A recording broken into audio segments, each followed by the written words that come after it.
The alpha called his own unborn child a bastard in front of every pack in the kingdom. He didn't whisper it. He didn't stumble over the word. He stood at the head of the great hall with his chest out and his jaw set, and he said it loud enough for the torches to hear. And every alpha, every elder, every warrior in that room let the silence swallow them whole, because not one of them was willing to bleed for the truth. Lyra Ashbourne didn't beg, didn't cry. She looked at the man who was supposed to be her mate, and she made a decision that would shake a kingdom for the next 20 years. Stay with me until the end. Drop your city in the comments and hit that like, because this story belongs to all of us. Jets. The hall had been built to make men feel small. That was the point of it. The vaulted ceilings of black granite, the iron chandeliers dripping with tallow light, the long rows of carved stone benches where pack representatives sat, ranked by territory and bloodline. Mooncrest's Great Hall didn't invite you in. It pressed down on you. It reminded you, from the moment you crossed the threshold, that something older and heavier than any living alpha had already claimed this place. Lyra had walked this floor 100 times. She knew the cold draft that came off the eastern wall in winter, knew the particular echo her boots made on the center aisle stone, knew the exact angle the firelight hit the blackthorn crest above the dais. The iron wolf mid-leap, front paws extended, frozen in a posture of absolute authority. Tonight she walked it pregnant, her belly just beginning to show under the gray wool of her dress, and every set of eyes in the hall was already on her before she reached the foot of the dais steps. Rowan Blackthorn stood at the top of those steps the way he always stood, like the ground itself had agreed to hold him up as a favor. He was broad through the shoulders, thick-necked, with jaw-length dark hair and eyes the color of winter ice. He was not a man who fidgeted. He was not a man who showed doubt in public, and he made sure every room he entered understood that within the first 30 seconds. The hall held somewhere near 200 people, alphas from 12 territories, their betas, pack elders, council members in their formal robes, a cluster of pack warriors standing at attention along the far wall. They had been called here for what Rowan described in the summons as a matter of pack law and succession clarity. No one had told Lyra what that meant until she arrived and saw the witnesses arranged with the deliberate precision of a sentencing. She stopped at the base of the steps. "You summoned me," she said. Her voice didn't shake. She had spent the walk across the hall making sure of that, measuring her breathing, keeping her hands loose at her sides, refusing to fold them over her stomach the way her body wanted to, because that gesture would read as fear. Rowan looked at her for a long moment. There was nothing in his face she hadn't seen before. That particular stillness he wore when he had already made a decision and was simply performing the interval before announcing it. "I did," he said. He descended 2 steps, not to close the distance, but to position himself above the floor and below the dais simultaneously, a deliberate middle ground that let him speak to the room without appearing to tower over a woman. Rowan understood theater. He had grown up in it. "There's a matter before this council that touches on the succession of Mooncrest." He turned slightly, addressing not just Lyra but the assembled hall. "Specifically, the question of the child you are carrying." Lyra held his gaze. "Ask your question, then." "It isn't a question." He turned back to her fully. "It's a declaration. What you carry is not my heir. The child is not of my bloodline, and I will not have it recognized as legitimate issue of the Blackthorn line." The silence that followed was the kind that had weight to it, not the silence of a room holding its breath. The silence of a room that had already exhaled and was waiting to see what happened next. Lyra's ears were ringing. She knew afterward that she had known something like this was coming, had felt it in the way Rowan had gone cold over the past weeks, in the absence of touch, in the carefully worded absence of acknowledgement whenever the child came up in conversation. She had told herself she was reading things wrong. She had not been reading things wrong. "Say what you mean," she said. "In plain language." "I have." He met her eyes. "The child is a bastard. I'll not claim it, and I'll not allow it to carry the Blackthorn name or stand in any line of succession to this territory." There it was. She heard it move through the room. Not a sound exactly, more a shift in atmosphere, like pressure changing before a storm. She heard one of the elders clear his throat near the back wall. She heard the slow creak of someone shifting weight on a stone bench. She did not look away from Rowan. "You're lying," she said. It came out quiet, factual, without heat. She hadn't planned it. It was simply the truest thing she could say, and her mouth found it before her mind caught up. Something crossed his face. Not quite anger, not quite shame. Something that moved too fast to name. "Watch how you speak in this hall. I know what this child is and what it isn't." She kept her voice level. "You know the same. Whatever you've told yourself, whatever you've told them." She gestured, a small turn of her wrist toward the assembled witnesses. "You know. This council recognizes no mate bond between us sufficient to establish paternity." He turned to address the room again, slipping back into formality the way a man puts on armor. "The timing is disputed. The bloodline evidence is insufficient. By pack law, an alpha cannot be compelled to claim a child he has cause to doubt." Cause to doubt. She repeated it back to him slowly. "You're going to stand in front of 200 people and say you have cause to doubt." "I am." "Then you're a coward." The word landed hard. She felt it land, felt the room contract around it, felt the air change. Several of the elders near the front straightened. One of the territorial alphas on the far bench leaned forward slightly. Rowan's jaw tightened. That was the only thing that moved in his face. "You're carrying a child in front of this council. You might consider what you say here." "I'm considering exactly what I say." She took one step toward the stairs, not to close the distance, but to make sure no one in the hall had to strain to hear her. "You called this child a bastard, in front of every alpha in this kingdom, in front of their betas and their elders and their witnesses. You staged this, the hall, the council, the formal address. You built an audience for it. So I'll say this in front of your audience." She paused. "I reject your cruelty. I do not beg your reconsideration. I don't ask this council for anything. And I will not stand here and let my child's first moment of acknowledgement in this world be your denial of him." Rowan said nothing. "You want the hall to hear a declaration?" She looked at him, really looked, the way she used to when she was still trying to find something true in him. "Here it is. Whatever you've told yourself tonight, you'll carry it, not me." She turned and walked back the way she'd come. No one moved to stop her. No one spoke. Her boots made that particular echo on the center aisle stone, and the iron wolf above the dais watched her go with its frozen, forward-lunging posture, and the torches threw her shadow long and narrow toward the doors. She did not run. She did not cry.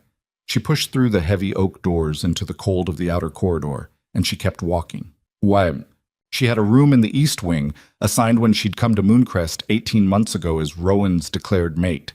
She went to it now, moving quickly through corridors that were empty at this hour. Everyone in the territory who mattered was in that hall. Inside, she stood for a moment in the center of the room with her hand flat against her stomach. The child moved, a small flutter, not fully formed yet, still learning the shape of its own body. She had felt it twice before, and both times it had unmade her for a few seconds. That particular helplessness that came from knowing another living thing was organized entirely around survival, and had not yet developed the language for fear. She pressed her hand harder against the movement. "I know," she said, to no one. "I know." She gave herself until she could breathe evenly again. Maybe 3 minutes, maybe 5. Then she started packing. She didn't take much.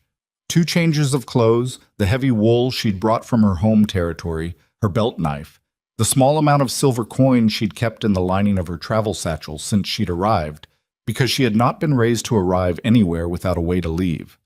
She took the dried provisions from the wooden chest at the foot of the bed, the ones she kept out of habit from years of border travel. She left the fine linens, the embroidered dress Rowan had given her in the early weeks, the silver bracelet, everything that had come from this place. She was dressed for the cold and had the pack on her back in under 15 minutes. The window faced north. The light from the hall was still visible in the far wing, that particular amber glow of massed torchlight. The council would be in session for another hour at least. Rowan would be delivering whatever administrative conclusion he had planned after her departure, solidifying the record, getting the elders' marks on whatever document made this formal. She didn't look at the light for long. The north gate was less guarded than the main entrance. 2 sentries, usually younger wolves who drew the cold watch because seniority got you out of it. She knew their patrol rhythm from weeks of walking the outer walls in the early mornings when she couldn't sleep. The gap was 11 minutes between their overlapping paths. She used the gap. Bet. The wilderness north of Mooncrest's walls was not the kind of country that forgave inattention. The terrain dropped into dense forest within a half-mile of the outer boundary markers. Old-growth pine and black spruce layered so thick the starlight barely reached the ground.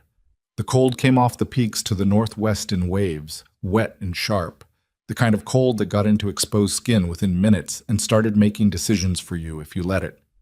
Lyra moved at a pace she could sustain, not running, not dawdling, the particular efficient ground-covering stride she had learned from her mother in the hill territory she'd grown up in, where you measured distance in hours of daylight and never in miles. Her mother had taught her that panic was a luxury and exhaustion was a trap. She had taught her that the body wanted to survive and the mind's job was to get out of its way and let it. The forest closed around her, the sounds of the territory, distant bells, the low carry of voices. A horse somewhere on the western road fell away inside the first hour.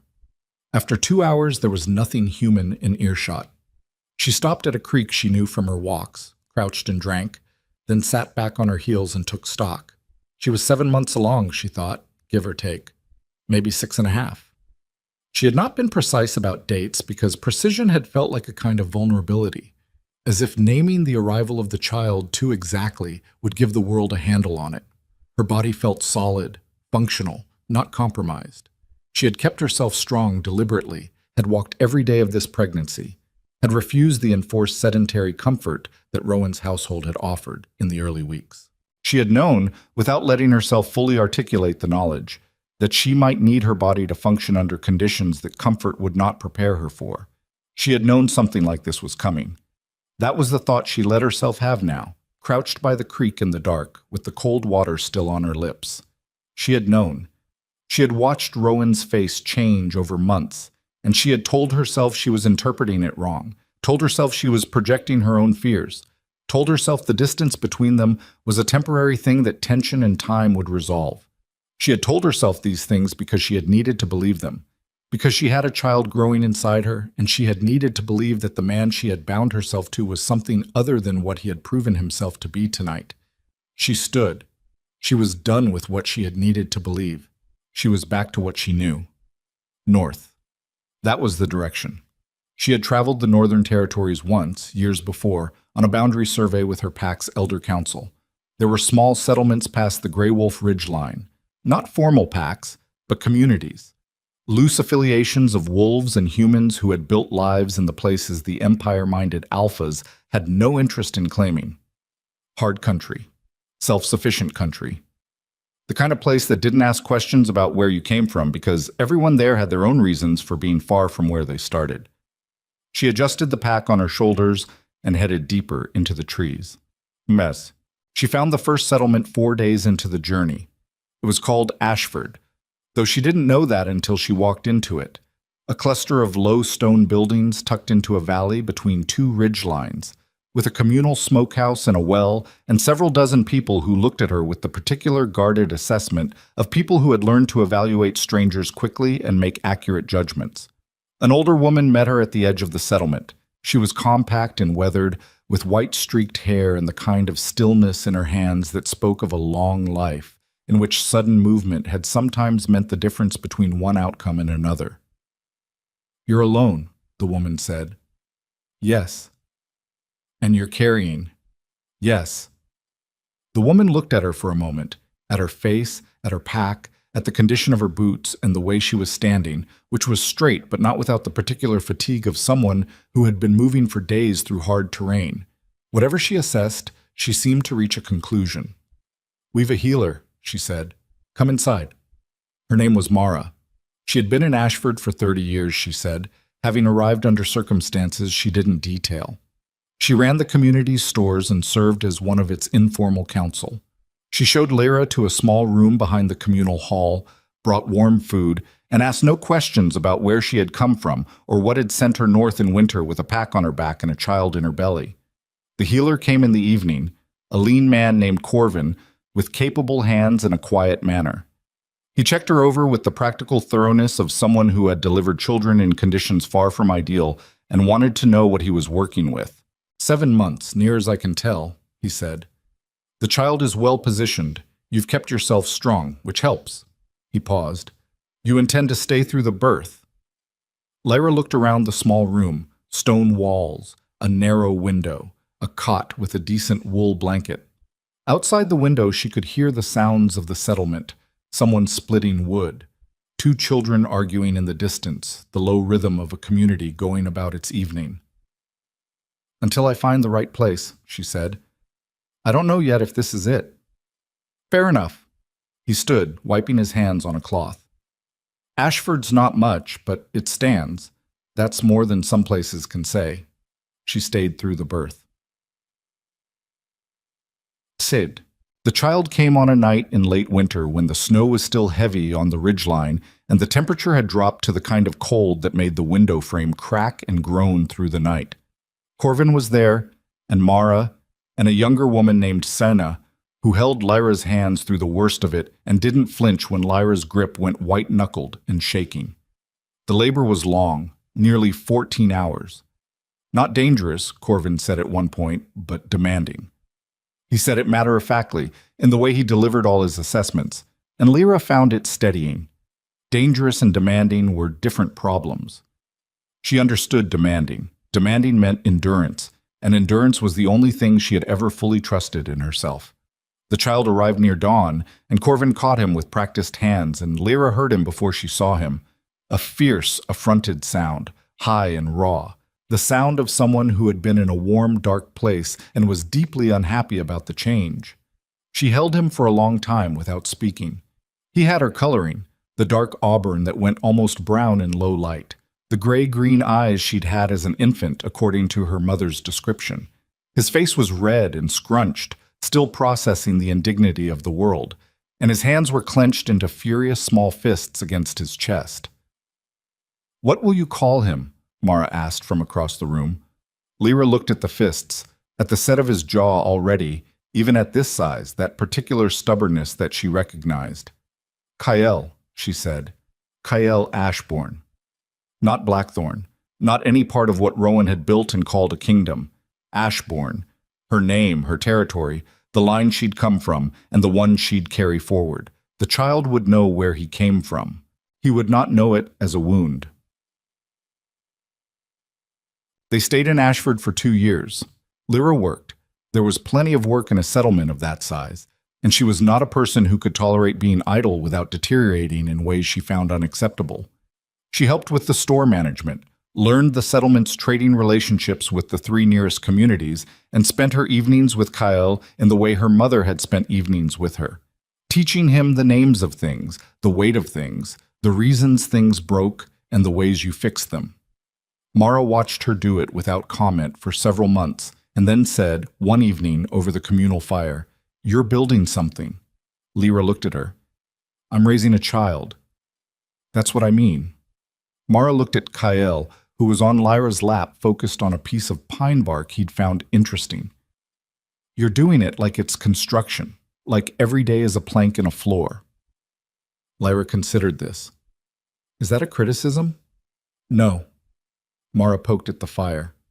"I raised 2 children after my mate died. I raised them angry. I thought anger was strength." She was quiet for a moment. "It was strength, just not the kind they could use." Lyra watched Kyle examine the bark, turning it over, running a small finger along the edge, identifying it with that particular intensity that children applied to ordinary objects. She thought about the great hall in Mooncrest, the torchlight, the sound of Rowan's voice saying the word that he had said. She thought about the difference between anger she carried and anger she gave the child.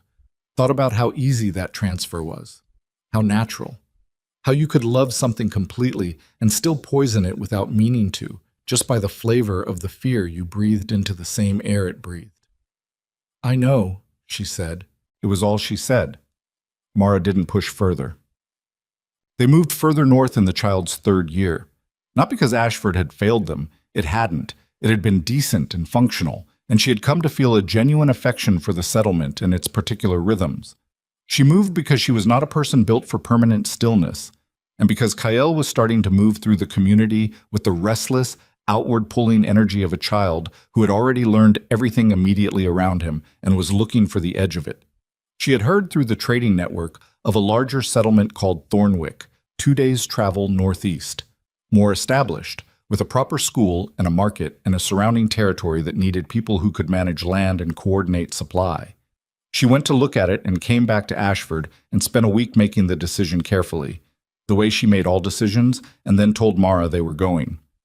Mara gave her a jar of dried blackthorn berries for the journey and didn't say anything sentimental, which Lyra appreciated. Thornwick was larger than Ashford and more complicated, with the attendant political frictions of any settlement that had grown past the point where everyone knew everyone else's business from personal experience and had to start managing information formally.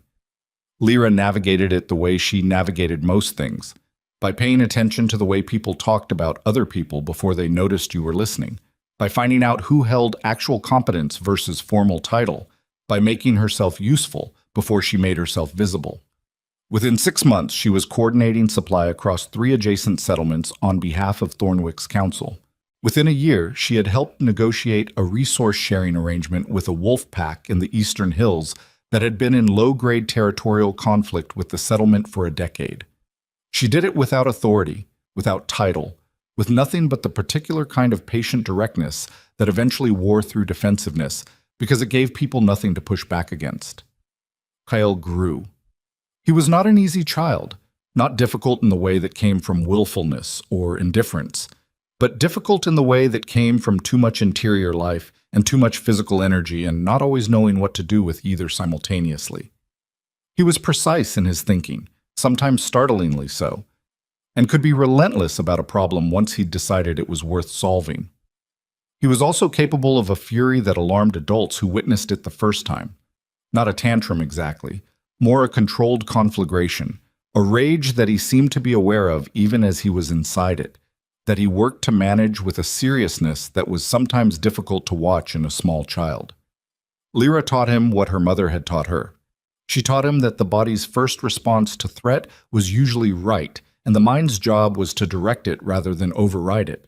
She taught him how to fall without breaking, how to track moving things through peripheral vision, how to read weather from sky color and wind direction and the behavior of birds. She taught him to hold a blade correctly when he was 5, and to throw it accurately when he was 7, and to understand when it should stay in the sheath when he was 9.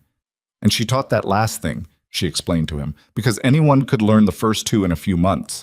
But the last one took a lifetime and was the only one that actually mattered. He listened. He was not always obedient, but he listened, which she had come to understand was more important. He asked about his father once, when he was 6. They were in the market, and he had overheard 2 older children discussing their fathers with the casual authority of children who had never had to think about the question, and he came to her afterward with the kind of deliberate composure that meant he was managing something that felt large to him. "Do I have a father?" he said.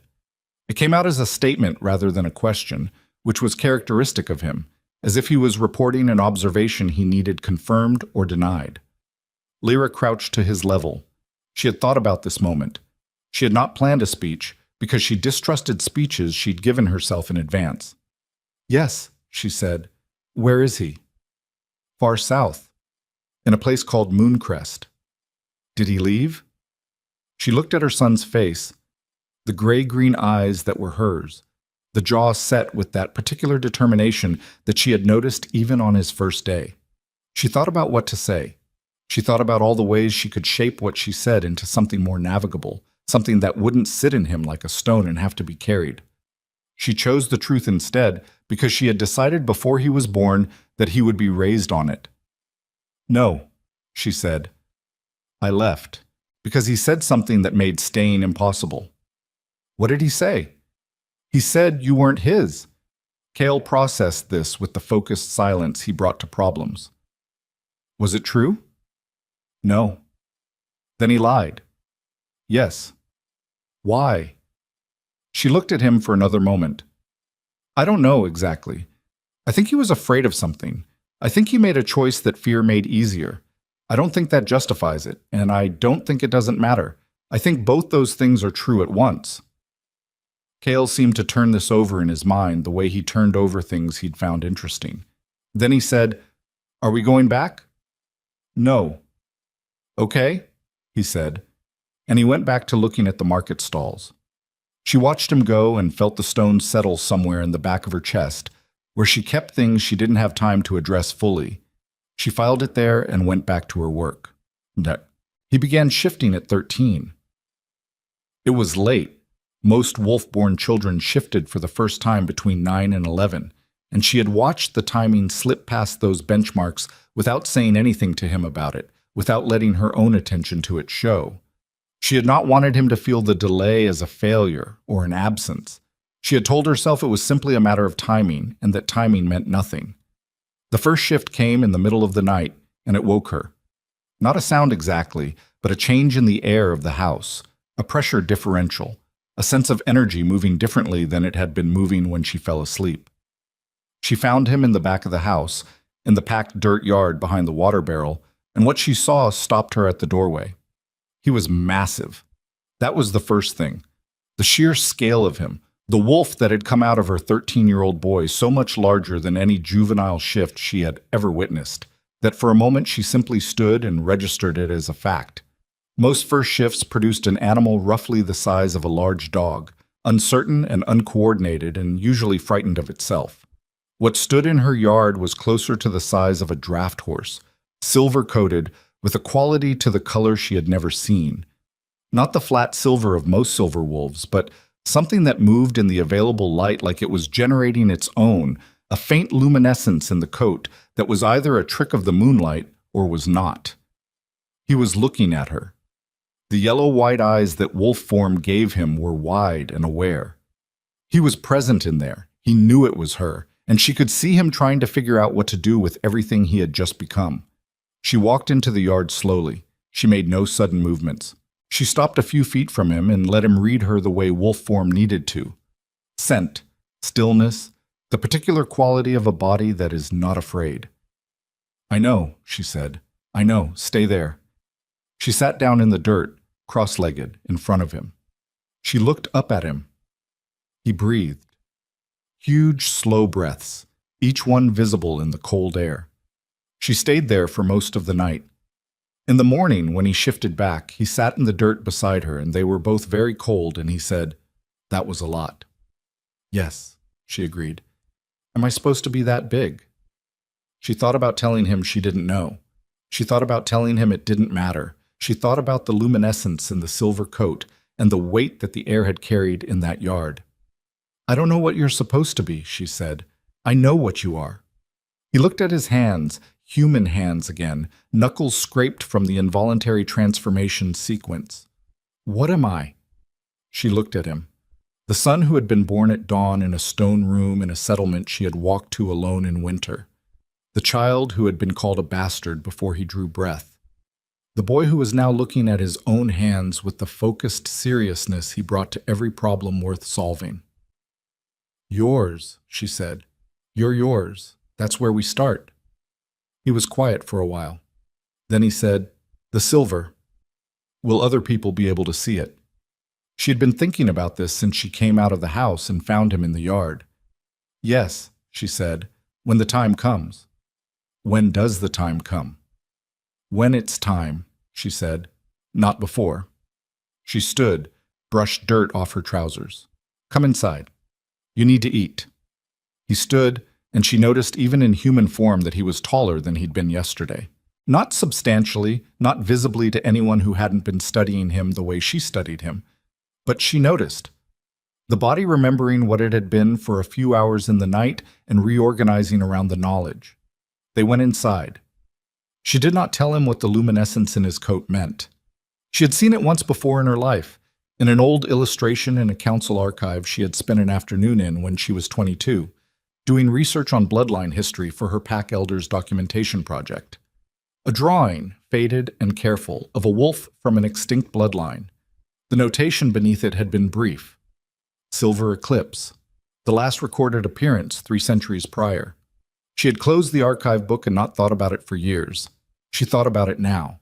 She stood in the kitchen and listened to Kael moving around in the back room, heard the particular exhausted efficiency of him eating without ceremony, and she held what she knew against the interior wall of herself, where she kept the things that required more time than she currently had.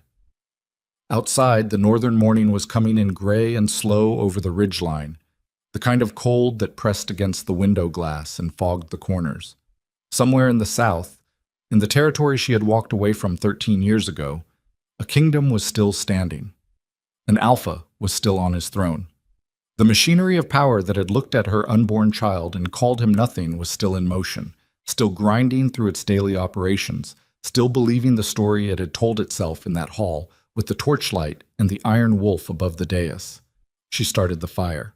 Her son came in from the back room, still loose-jointed with post-shift fatigue, and sat at the table and looked at her with those gray-green eyes that were hers, but set in a face that was already becoming its own country.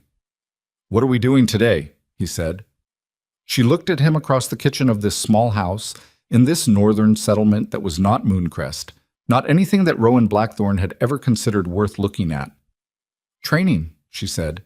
It was what she always said. It was, she had come to understand, the only word for all of it, for everything she was trying to build into him before the world arrived and tested the construction. He nodded and got up to put his boots on. The fire caught. 3 days later, a trader came through Thornwick from the south with news from the outer territories. Lyra was in the council hall when the trader arrived, going over supply manifests with 2 of Thornwick's council members. She heard the commotion outside in the market square, raised voices, the kind of excitement that spread through a settlement when new information arrived from far away, and ignored it because there was always news from somewhere, and it was rarely about anything that affected the work immediately in front of her. One of the council members went to check and came back with a face that Lyra read before he opened his mouth. "Something out of Mooncrest," he said. He looked at her carefully, because by this point most of Thornwick's council knew where she had come from, not in detail but in outline. "Apparently there's been some kind of border incident. 3 of the southern territories have stopped sending tribute. There's talk of a council challenge." Lyra set down the manifest. "What kind of challenge?" "The trader said the Greyfang Alliance has given Blackthorne 30 days to answer charges of, I'm not certain of the exact language, mismanagement and corruption in the border territories. If he doesn't answer, they're organizing a formal removal action." She sat with this. Corruption. She had heard whispers of it over the years through the trading routes. The particular kind of rot that set in when a powerful man surrounded himself with people who were afraid of him rather than competent, when every decision funneled through fear rather than judgment. She had watched it begin in Mooncrest before she left, had seen the particular signs of it in the way Rowan handled dissent, in the way his inner circle had calcified around protecting his position rather than actually running the territory. She had known, at some level she didn't give too much attention, that the thing he was building would not hold weight over time. "When did this start?" she said. "The tribute issue?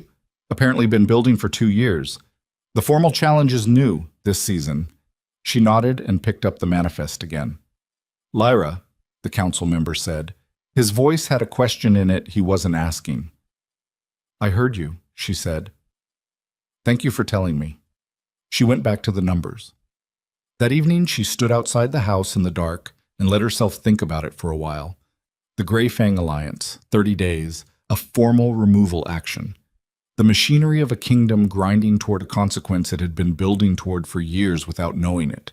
The particular long inevitability of a powerful person who had chosen the wrong principle to build on.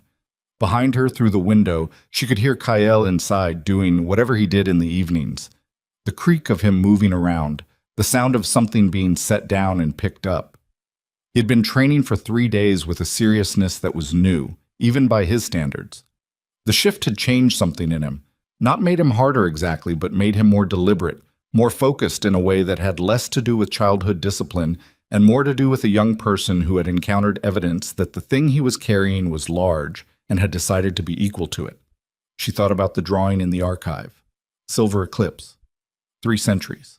She thought about Rowan in that hall, standing on those 2 steps, building his audience. She thought about her son, in the yard in the dark, silver-lit and enormous, looking at her with those wide, aware eyes that knew it was her and trusted her to stand in front of it. She went back inside. The messenger arrived at Thornwick's gate before dawn on the 42nd day after the trader's news. He was young, travel-worn, wearing the gray and black road gear of a neutral courier service used by the Inter-Territory Council.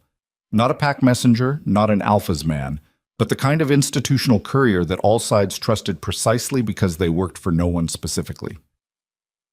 He asked for Lyra Ashbourne by name. She was already awake. She was always awake before dawn, had been since Kyle was born, her body having recalibrated itself permanently around the need to have an uninterrupted hour before the day began.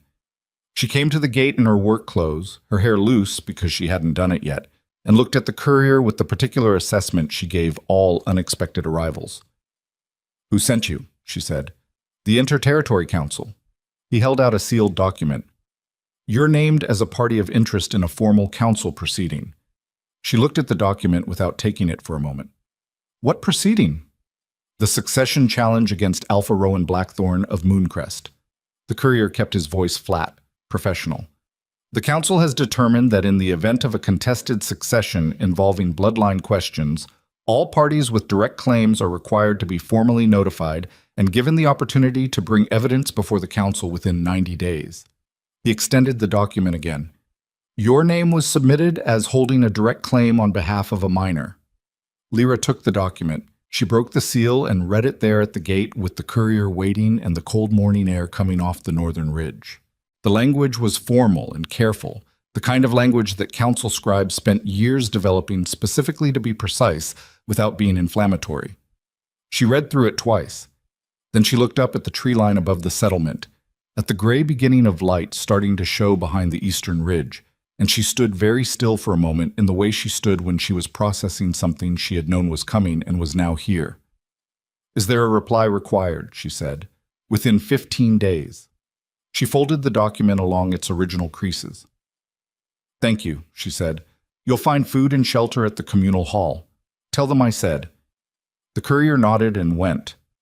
She stood at the gate with the document in her hand and the cold coming off the ridge, and she thought, not yet, not yet. He was 15 years old and 3 days past his first shift, still learning the weight of what he carried, still organizing himself around the scale of it. He was not ready for Mooncrest. He was not ready to walk into that hall, under that iron wolf, and stand in front of the people who had watched his mother leave with her head straight and her hands loose at her sides. She thought, not yet. She thought, but it's coming. She went inside to wake him. He chemmed. He was already awake. He was sitting on the edge of his cot in the dark, boots on, which meant he'd heard the courier arrive and had been listening. He looked at her when she came in, looked at the document in her hand, and said nothing. She sat down in the chair across from him. She put the document on the floor between them. "You heard," she said. "Some of it." He looked at the document. "Mooncrest." "Yes." He was quiet for a moment. "What are they asking?" "The council has challenged your father's right to hold the alpha position. Part of the challenge is a bloodline dispute. Part of it." She paused. "They want to know if you exist and what your claim is." He looked at his hands, the same hands he'd looked at 3 days ago in the dirt, knuckles scraped from the shift. They had healed by now. Wolfborn healed fast, and his fast healing was, she was beginning to understand, faster than most. "What do we do?" he said. She looked at him. Her son, Kyle Ashbourne, who had been called a bastard before he was born, who had been raised on truth and hard ground and the particular discipline of a woman who had decided very early that bitterness was a luxury she couldn't afford. "We have 15 days to decide," she said, "and we're going to spend every one of them training." She picked up the document. "And then you're going to tell me what you want to do. Not what I want, not what they want, what you want." He looked up from his hands. Something in his face in that moment, some specific arrangement of those gray-green eyes and that jaw, and the particular stillness that had always been his most frightening quality, made her breath catch. Not because it was foreign to her, because it wasn't. Because she could see looking at him that whatever she had been building in him for 15 years had been building correctly, that the floor held weight. "I already know," he said. "Tell me in 15 days, she said. "Make sure." He nodded. Outside, the light was fully rising now, cold and gray over the northern ridge, the kind of dawn that didn't promise warmth but promised clarity. Somewhere south of them, a kingdom was fracturing along lines that had been forming for 15 years. Somewhere south of them, a man who had stood at the top of stone steps and called his son a bastard was learning that the things you decided in front of 200 witnesses had consequences that outlasted the night you made them. Lyra stood. She said, "Boots, let's go." And Cale Ashbourne, son of no one's permission, got up. 15 days passed the way Lyra had said they would. In training. Not the kind of training that looked like preparation. The kind that looked like two people trying to break each other carefully. Every morning before the settlement woke, before the communal fires got started and the market square filled with the ordinary noise of a day, Kyle was in the field behind the north wall with Lyra opposite him, and what happened in that field was not sparring in any clean or instructional sense of the word. It was pressure. Sustained, calculated pressure applied to every point where he was still soft. She was harder on him in those 15 days than she had been in the previous year combined. She hit him when he left his ribs open. She called out the hesitation in his footwork with the flat, factual contempt of a person who loved him and refused to let that love become an excuse to leave a flaw unaddressed. When he telegraphed a strike, she made him run the ridge road in the cold until his lungs burned past the point where he could think about anything except the next step. And then she brought him back and made him strike again. He didn't complain. She hadn't raised a child who complained about difficulty. What he did was get incrementally better in the silent, determined way he'd always addressed problems, as if improvement were a debt he owed himself and the interest was compounding. On the 14th evening, she sat across the fire from him and said, "Tell me." He looked at the fire for a moment. He had the document memorized by now. She knew because she'd seen him reading it 6 times in the first 3 days, and then not again. "We go," he said. "We go to the council. We submit my name as a claimant. That's not the same as wanting to go to Mooncrest." "I know." He looked up.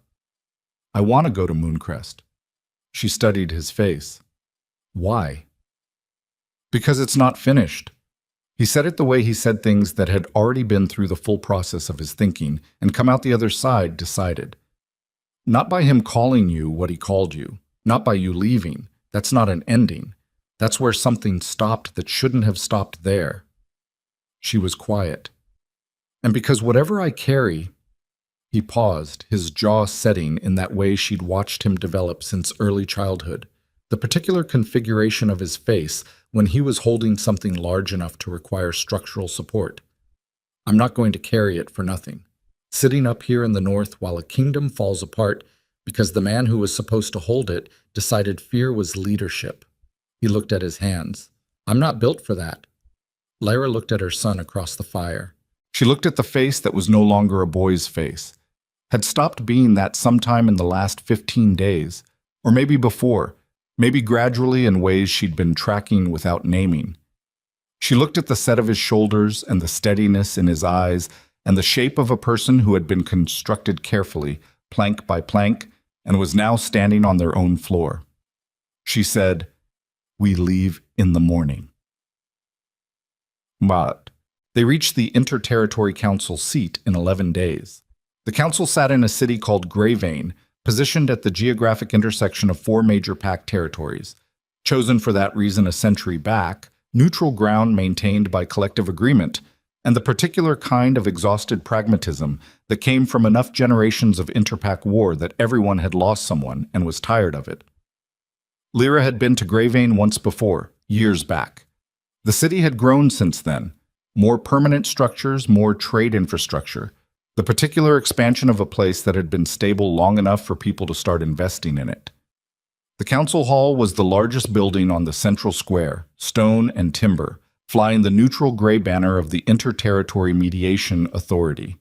The clerk at the intake desk was a thin man in his 50s, with the practiced neutrality of someone who had spent a career processing documents that other people had bled for. He looked at Lyra, He looked at Kyle. He looked back at Lyra. Lyra Ashbourne, she said, submitting a formal response to the council notification dated 42 days prior. This is Kyle Ashbourne. He is the claimant. The clerk looked at Kyle for a longer moment than was strictly professional. Age, he said. 15, Kyle said. The council requires a guardian signature for minors. I'm his guardian, Lyra said. His mother.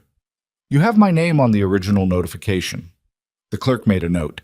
He processed the paperwork with the methodical precision of a man who had processed 10,000 documents and understood that his particular skill was in making sure none of them were wrong in ways that mattered later. He stamped 3 copies, retained 1, handed 2 back. The council sits in formal session in 8 days, he said. You'll be notified of your specific appearance time. Accommodation can be arranged through the city registry. He looked at Kyle again, just briefly. The Alpha of Mooncrest has submitted a response denying the legitimacy of the claim. Of course he has, Kyle said. The clerk blinked. He had the look of a man who was accustomed to adults performing composure and was not accustomed to a 15-year-old doing it without performing. Thank you, Lyra said, and took the paperwork. Oosh. Rowan's delegation arrived in Greyvane 2 days later. Lyra heard about it from the woman who ran the lodging house where they were staying, a forthright person named Diva, who had strong opinions about most things and no particular hesitation about sharing them. 12 men, Diva said, setting down their evening meal with the air of someone reporting intelligence. And the Alpha himself. He doesn't look good, if I'm honest. Whatever's been happening down in Mooncrest, it's been happening to his face. Lyra said nothing. The boy yours? Diva nodded toward the back room where Kyle was. Yes. He's going to be large, Diva said, with the flat certainty of someone who had raised several children and had calibrated opinions about developmental trajectories. Yes, Lyra agreed. Diva looked at her for a moment with the particular look that women who had managed difficult things for a long time gave each other. A look that didn't require elaboration or explanation, that simply acknowledged the category of the situation. The hall has good acoustics, Diva said. Whatever you say in there, the whole room hears it. She left the room. Rowan came to the lodging house on the 6th day. Lyra was at the table going over notes when she heard the knock. A specific knock, she recognized the cadence of it before she opened the door, though she couldn't have explained how after 15 years. The body stored things the mind tried to be reasonable about. She opened the door. He was 50 now, or close to it. The hair was shorter than she remembered, more gray in it. He was still broad, still carrying himself with the particular deliberate weight of a man who had spent decades making sure rooms registered his presence. But Diva had been right. Something had happened to his face. Not age exactly. Age was neutral. This was the specific erosion that came from years of making decisions that didn't sit right and having no one in your circle willing to say so. He looked at her. Then he looked past her into the room. Is he here? Rowan said. What do you want, Rowan? I want to talk. You're talking. He looked at her. The winter ice eyes that she remembered were the same color but had a different quality now, less certainty in them. Something that might have been the beginning of understanding, except that understanding arrived too slowly in some people to do the work it was supposed to do. I want to see him, he said. No. Lyra, no. She kept her voice level. You don't get to walk up to a door and want things. That's not how this works. He breathed. She watched the chest expand and contract, watched him manage something. I know what I did. Good. That's all you're going to give me. What did you expect me to give you, Rowan? He didn't answer immediately. He looked at the door frame, at the wall, at some middle distance that wasn't her face. She watched him do it and felt nothing that she hadn't already processed a long time ago. Not the old pain, not the old anger, just the quiet, settled clarity of a person who had made the full journey from one place to another and was standing on the far side of it looking back. The council's going to side with the claimant, he said. The Grey Fang Alliance controls 3 seats. They want my title, and this gives them the mechanism. I know. If I contest it, he stopped. Finish the sentence. If I contest it, It goes to a bloodline trial, physical evidence, and I would lose that. He said it flatly, without elaboration, which was the first honest thing she'd heard from him in 15 years, or possibly longer. I've known since the notification came in. I've known what the outcome is. She looked at him. Then why are you here? Because I want to look at him. Before the council. Before all of it. He looked at her, and now there was something in his face she hadn't expected. Not the old authority, not the performance of certainty, but something raw and less managed. I just want to see what he looks like. She stood in the door for a long moment. She thought about everything she could say to this. She had 15 years of material. She had carried this man's decision across the frozen north, into a creek in the dark, into a stone room in Ashford, through every morning in Thornwick, when Kael came in from training with his knuckles scraped and his jaw set, and she looked at him and thought about the hall and the torches and the iron wolf and the word Rowan had built an audience to say. She stepped aside. Rowan came in. Kael was in the back room. He came out at the sound of the door.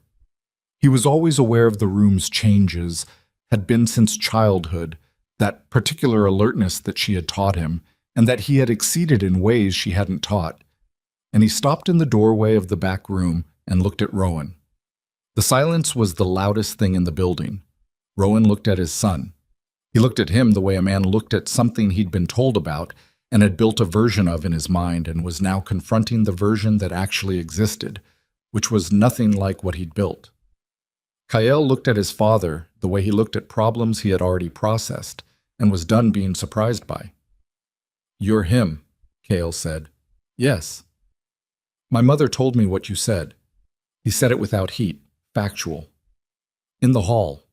Rowan's jaw moved. "I know." "Why are you here?" "I wanted to—" Rowan stopped. The social vocabulary for this situation, Lara noted, was apparently not something he developed over the previous 15 years. "I wanted to see you." Kael looked at him for a moment longer. Then he said, "Okay," and went back into the back room. Rowan stood in the middle of the room. He looked at Lyra. She looked back. "That's what you came for," she said. "You've had it." He left. She closed the door and stood with her hand on it for a moment, listening to his footsteps move away down the street outside. Then she went back to her notes. Note: the council session was on the 8th day. The hall was full, not every seat, but close. The Greyfang Alliance representatives took up one entire side of the room. 3 territorial council seats, 2 neutral mediators, 1 senior arbitrator in the center chair. On the floor, a formal speaking area marked by a low railing. Rowan's delegation was on the left. 12 men, as Diva had said, in Mooncrest's gray and black. Rowan himself at the end of the row, sitting with his hands flat on his thighs, not performing anything. Lyra came in with Kael at her side. She felt the room notice them. It happened in the way these things happened, not all at once, but spreading, one person looking and then the person beside them responding to the change in attention and looking too, until the whole room had registered the arrival without anyone appearing to have organized around it. Kael walked without adjusting his pace for the attention. She had not had to teach him that. He had been born with some version of it, and she had simply made sure nothing had trained it out of him. The arbitrator opened the session with the procedural language of the Inter-Territory Council. Formal, exact, the kind of language that had been refined over generations to remove as much ambiguity as possible, because ambiguity in these rooms had historically cost lives. The claim was presented. Lyra submitted the documentation. Corvin's attestation of birth, dated and witnessed. Her own sworn statement of the Matt bond and its timeline. 3 independent witnesses from Ashford who had been located through the trading network and had submitted written depositions. Then the arbitrator turned to Rowan's delegation. Rowan's lead representative, a sharp-faced man named Aldrich, who had the practiced ease of someone who had argued positions he didn't believe in for a living, stood and said, in formal language, that the Alpha of Mooncrest denied the legitimacy of the claim on the grounds that the Matt bond had not been formally registered with the Territorial Council, and that the physical documentation was insufficient to establish paternity without corroboration from a bloodline assessment. The claimant, Aldrich said, has provided no physical evidence that meets the evidentiary standard required for a succession challenge. The arbitrator looked at Lyra's side of the room. Does the claimant's party wish to respond? Lyra stood. Yes. She had prepared this in Thornwick. She had prepared it in the 11 days of travel. She had thought about it, organized it, discarded 3 versions of it, and arrived at the one that was precise without being theatrical, because theater could be dismissed and precision couldn't. The defense requests a bloodline assessment, she said. Physical, standard methodology, conducted by the counsel's independent assessor. If the assessment confirms what the claimant's party maintains, the record speaks for itself. Aldrich was on his feet before she finished.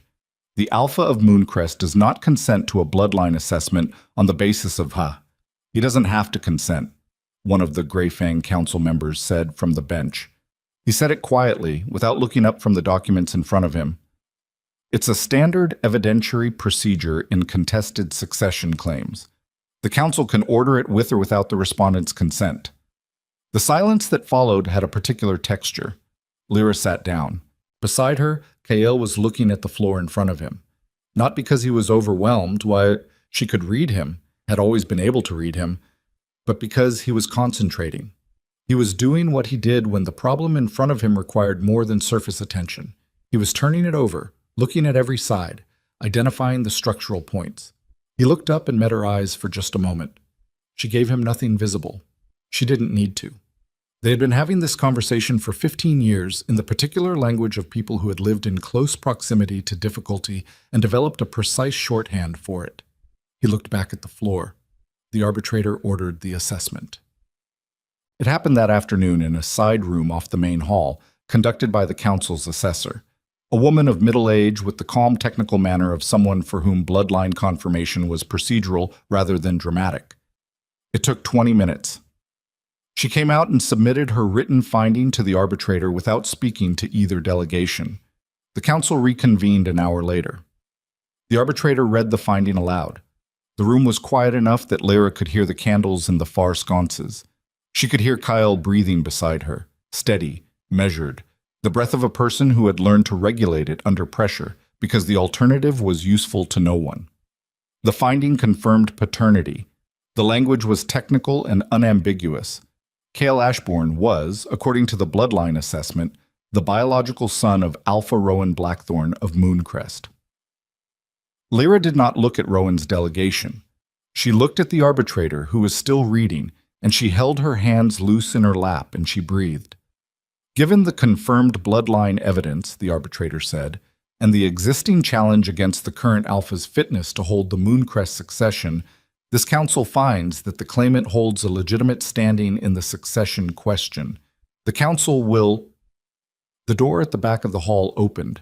It was one of the council's runners, a young man breathing hard, clearly having run from somewhere. He went directly to the senior Greyfang representative and leaned down and said something in his ear. The Greyfang representative's face changed. He stood. Arbitrator. Request for a recess. Urgent news from the border territories. The arbitrator's eyes moved to him. Explain. We've received word from the Mooncrest eastern border. The Greyfang representative's voice had dropped the formal register, was now something more direct. There's been a military incursion, multiple packs operating under consolidated command. They've crossed the boundary at 3 points simultaneously. He paused. It started this morning. The room moved. Not dramatically. These were not people who went to dramatic responses as a first resort, but the quality of the air changed in the way that it changed when the thing everyone had been calculating the probability of stopped being a probability. Lyra looked at the runner. She looked at the Greyfang representative. She looked at the document still in her hands. The bloodline finding, the council stamps, everything that had taken 15 years to arrive at and had arrived at exactly this moment. She felt Kael go still beside her, not afraid. She knew the difference between Kael afraid and Kael calculating. He was calculating. She could feel it the way she'd always been able to feel the quality of his attention when it shifted from ambient to focused. A change in the air immediately around him, a particular compression. She turned to look at him. His eyes were already on the door the runner had come through. He was looking at it with an expression she had never quite seen on him before. Not new exactly, but new in this configuration. The particular look of a person for whom an abstract possibility has just become a concrete situation and who is finding out in real time that they are not surprised. Kael, she said quietly. He turned to look at her. His jaw was set. His eyes were steady. This is what it looks like, he said. It wasn't a question. She looked at her son. 15 years old, the son of a man who had built an audience to deny him, raised on hard ground and plain truth in the frozen north, carrying something in his bloodline that hadn't been seen in 3 centuries, and that was now, in this room, with the news of an invasion coming through the door, beginning to press against the surface of him like water against a wall. Yes, she said. He looked back at the door. He looked at the arbitrator who was calling for order. He looked at the Greyfang representative, who was already in low, urgent conversation with the 2 council members beside him. They're going to ask what to do, Kael said. Still quiet, still just between them. None of them know. She didn't respond. He was right, and they both knew it. I need to go, he said. Kael, not to fight. He looked at her, and the look on his face was something she had no previous word for. The look of a person who has spent their entire life being built for something and is standing at the exact moment the building was for. To see it. To know what we're dealing with. I need to see it before anyone makes a decision that can't be taken back. She looked at him for a long moment. She looked at the boy who had been born in a stone room in Ashford while the snow came off the ridge. She looked at the child she had carried north in winter with her hands loose at her sides and her head straight. She said, You don't go alone. No, he agreed. I don't. She stood. Across the room, the arbitrator was attempting to restore order to a chamber that had just found out it was making succession decisions in the middle of an invasion. Rowan's delegation was in urgent conference. The Greyfang representatives were on their feet. No one was looking at the 2 people who stood up quietly at the claimant's table and walked toward the door. No one looked, that is, until they were at the threshold. And then one of the Greyfang council members glanced over, and his eyes went to Kael, and something crossed his face. Kael didn't stop walking. They went through the door and out into the cold of Greyvane Central Square, and the city moved around them with the particular urgent undercurrent of a place that had just received news it hadn't prepared for. And Lyra fell into step beside her son and did not ask where he was going because she already knew. South. After 15 years of north, they were going south, and the thing that had been building in Kael Ashbourne since before he was born, the thing that carried a name she had read once in a faded archive and never said aloud to another living person, was pressing harder against its surface now, and she could feel it walking beside her, and she understood with the full weight of everything she had built over 15 years that she had 10 days at most before the border reached a point of no return. And the boy she had raised to be no one's rescue was about to become the only option anyone had left. They rode south on horses borrowed from Greyvane City Stable, Lyra's doing, 20 minutes of negotiation with the stable master while Kael stood outside with the packs and the cold morning air and the look on his face that meant he was already 3 steps ahead of the current moment. She didn't ask him to slow down for her. She never had. The eastern road out of Greyvane ran through pine country for the first day and then opened into the broad rolling territory that marked the outer edge of Mooncrest Sphere. Not formally Mooncrest land yet, but Mooncrest adjacent, the kind of country that had organized itself around the assumption of Mooncrest stability the way smaller objects organized themselves around gravity. Farming settlements, way station posts, a few larger trading towns that existed because the road between the territories needed them. The signs were visible before they reached the first town. Smoke. Not cooking smoke or forge smoke. The specific dark column of something that had been burning for longer than it should have been. The kind that went black at the top where it hadn't finished processing what it was consuming. Lyra saw it on the horizon midway through the second day and said nothing, and Kael saw it 3 seconds after she did and said nothing either, and they both pushed the horses faster without discussing it. The way station town of Crefon was still standing when they reached it, but barely organized. People in the square with whatever they'd managed to carry, the particular compressed chaos of a population that had received bad news 12 hours ago and was still in the process of deciding what it meant for them personally. A man with a gash above his ear sat on a water trough being tended by a woman who had the grimly efficient manner of someone working through a list. Lyra pulled up and leaned down from the horse. Where did it hit? The man looked up at her. Crevasse Valley, Eastern Pass. They came through the mountain route. Nobody was watching the mountain route. He said it with the specific bitterness of someone who had told someone else to watch the mountain route. 12 packs at minimum, moving fast, coordinated. Where are they now? South of here, heading for the capital. He paused. There's an alpha down there trying to hold the river crossing. Don't know his name. Younger man, came from nowhere. Held the crossing for 6 hours before I left. Lyra straightened. She looked at Kyle. He was already looking at her. Not me, he said. I haven't been anywhere near the river crossing. I know, she said, but she filed the information the way she filed things that mattered and needed time to clarify themselves. They rode south. Matilde. The river crossing was called Iron Ford, and what they found there was not a battle in progress but its immediate aftermath, the specific devastation of a position that had been held past the point where holding it was possible and then abandoned in order for the people holding it to survive long enough to be useful later. 40-odd wolves on the north bank, some of them wounded, all of them looking like men who had recently done something that had used up most of what they had. The crossing itself, a low stone bridge over a fast-running river, was still intact, which meant the invaders had chosen not to destroy it, which meant they intended to use it themselves shortly. A man named Korath was in nominal command. He was broad-shouldered and direct, maybe 35, with a sword cut along his left forearm that someone had wrapped but not cleaned yet. He looked at Lyra and Kyle when they dismounted with the flat assessment of a man who had run out of the patience required for gradual trust. "Who are you?" he said. "My name is Lyra Ashbourne. This is Kyle." She didn't add further detail. The name meant something to Korath. She watched it register, watched him look at Kyle with a slight recalibration. "What's your read on the timeline?" Korath looked at the bridge. "They'll be at the capital gates within 2 days. Maybe less if they push the night march." He looked back at her. "The Alpha of Mooncrest has pulled his forces inside the walls. He's holding council."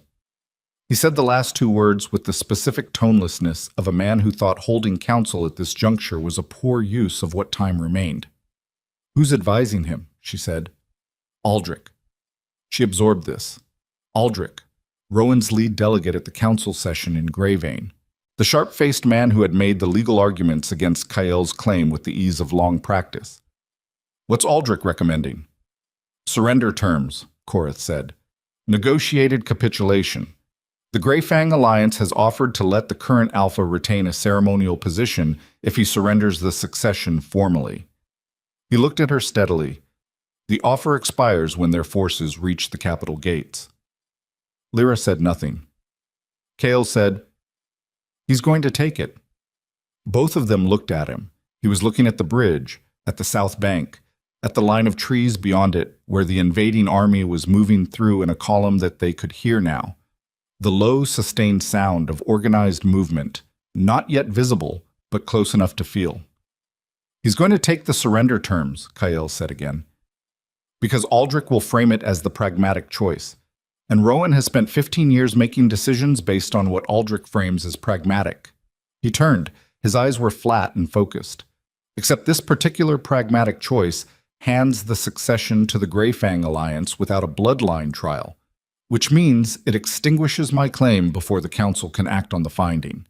Korath was looking at him now with an expression that had moved past the initial recalibration into something more careful. "That's correct," Korath said slowly.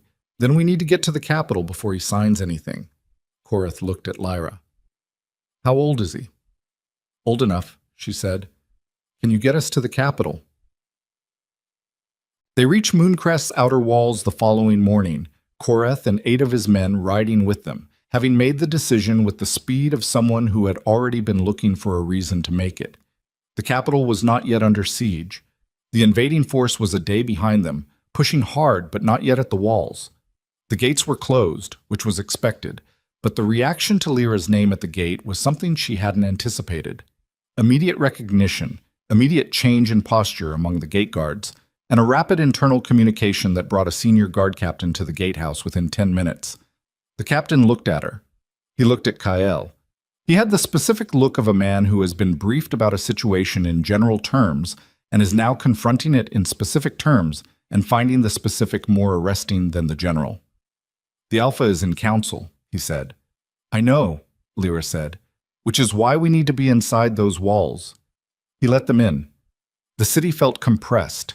The population of the outer settlements pushed inside, the streets denser than they should have been, the particular smell of a city operating past its comfortable capacity. People looked at Koreth's men with the recognition that came from seeing wolves who had been fighting and were still upright, which carried its own specific meaning in a city waiting for a battle. They were taken to the council hall. Lyra knew this hall.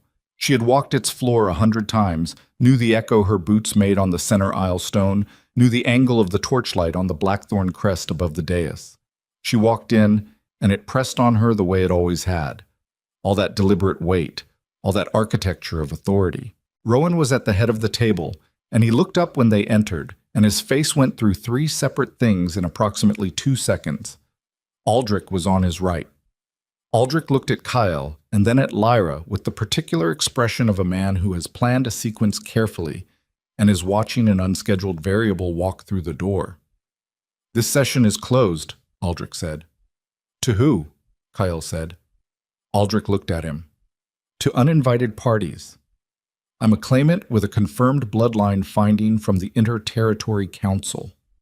Kyle moved to the table without being invited, which was not a gesture of aggression exactly, but was a demonstration that he was not going to stand in the doorway and negotiate for the right to participate.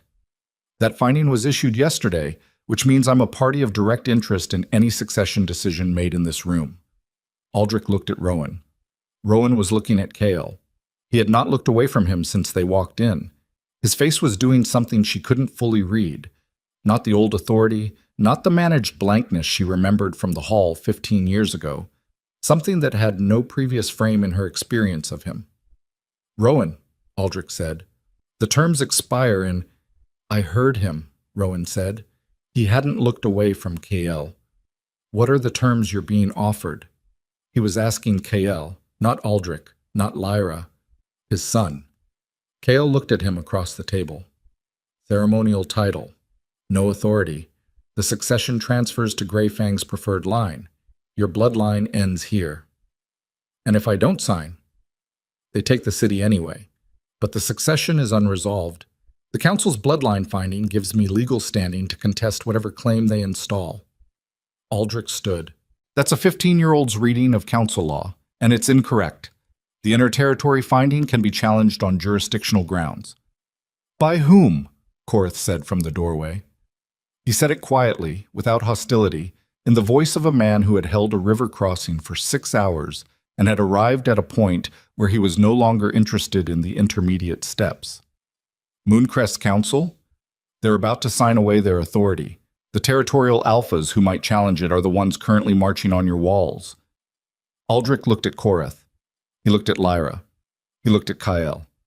Something moved in his face, not panic, he was too practiced for panic, but the specific recalibration of a man who had built a situation with great care and was now watching it accommodate a structural element he hadn't factored in.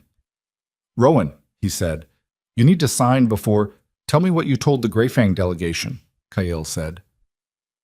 The room went completely still. Aldrich looked at him. "I don't know what you mean." "Yes, you do." Kyle's voice was even. Not loud, not heated.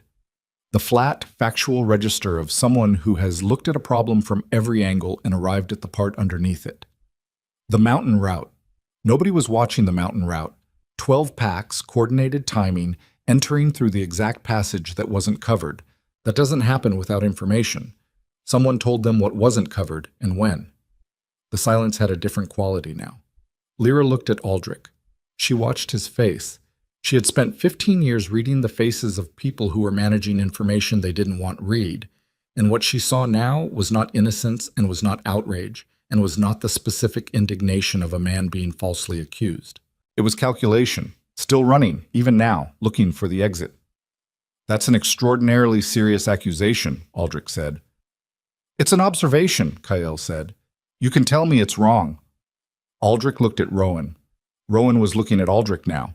He had turned from Kael and he was looking at his advisor of 15 years, and his face was doing the specific thing that faces did when a person was assembling evidence that had been in front of them for a long time and understanding, for the first time, that it had been there all along. Aldrich, Rowan said. His voice was very quiet. Tell him he's wrong. Aldrich said nothing. The silence ran for 4 seconds, 5, long enough to be its own answer. Rowan stood. He was still a physically imposing man, still broad, still carrying the weight of decades of authority in the way he occupied space. But what was in his face now was something Lyra had never seen there. Not rage, something colder and more absolute.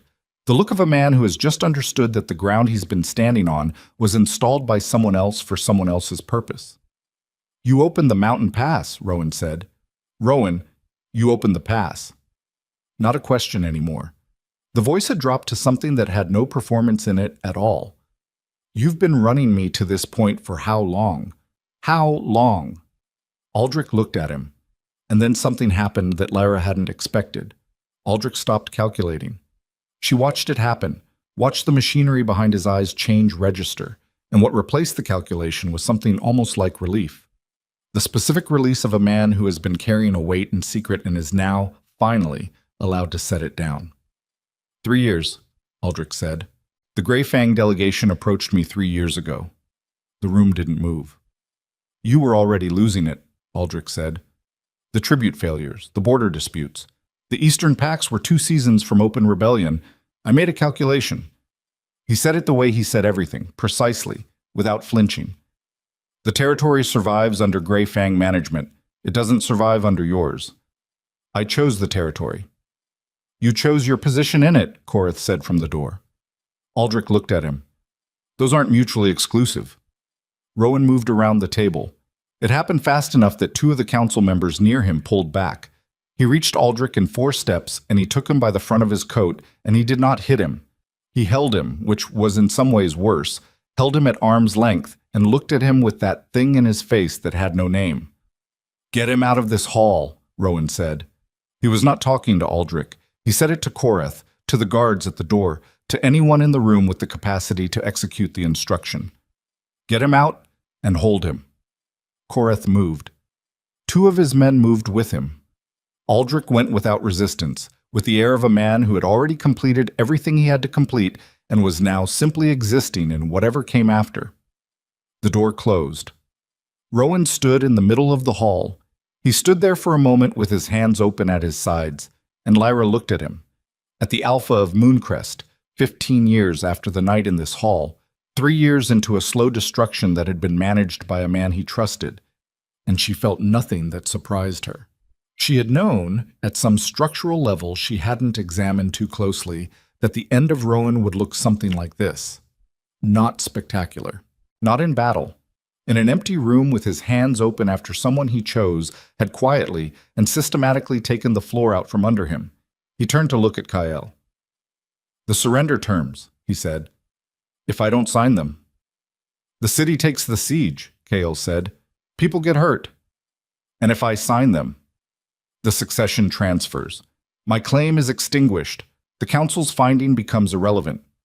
Rowan looked at him for a long time. He looked at the face of his son, the gray-green eyes, the jaw, the particular quality of stillness that Lyra recognized, and that had not come from Rowan and had not come from her in full, had come from somewhere older than either of them. What do you need? Rowan said. Don't sign, Kael said. Hold the gates. Give me 1 night. To do what? Kael looked at him. To end it. Rowan looked at Lyra. She met his gaze and held it and gave him nothing. Not permission, not reassurance, not the absolution he might have wanted from her. She was not in this hall to manage his conscience. That was his work, and it had always been his work. And he had simply chosen not to do it until the cost of avoidance became larger than the cost of reckoning. Hold the gates, Rowan said. To the guards. To Korath. To the room. Nobody signs anything tonight. Kale turned for the door. Lyra moved to follow, and Rowan said, Lyra. She stopped. She didn't turn all the way around. She waited. I'm sorry, he said. She stood there with the torchlight behind her and the iron wolf above the dais, and the sound of a city holding itself tight against what was coming through the dark outside its walls. And she thought about all the years of that word and what it would have been worth at various points along the way, and she said the thing that was most true, which was also the hardest thing she had ever said in this hall. I know, she said. She went through the door. In the corridor outside, Kyle was waiting. His back was to her, his face turned toward the outer doors of the hall and whatever was beyond them.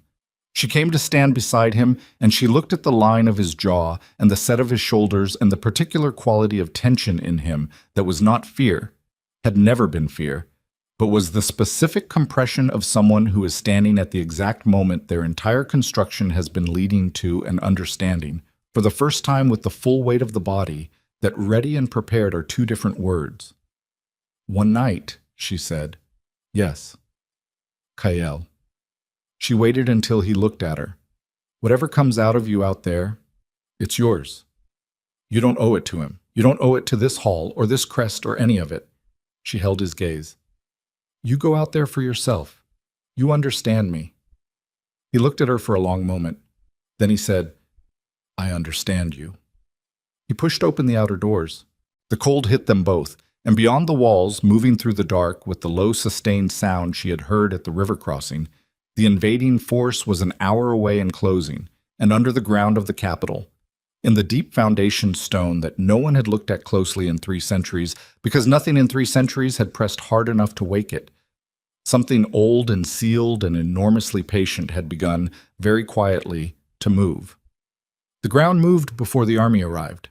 Not an earthquake, nothing that clean, a deep sustained vibration that came up through the stone of the capital's streets and into the soles of boots and the bones of feet, the kind of thing that animals registered before humans, and that humans registered in the stomach before the mind caught up with it.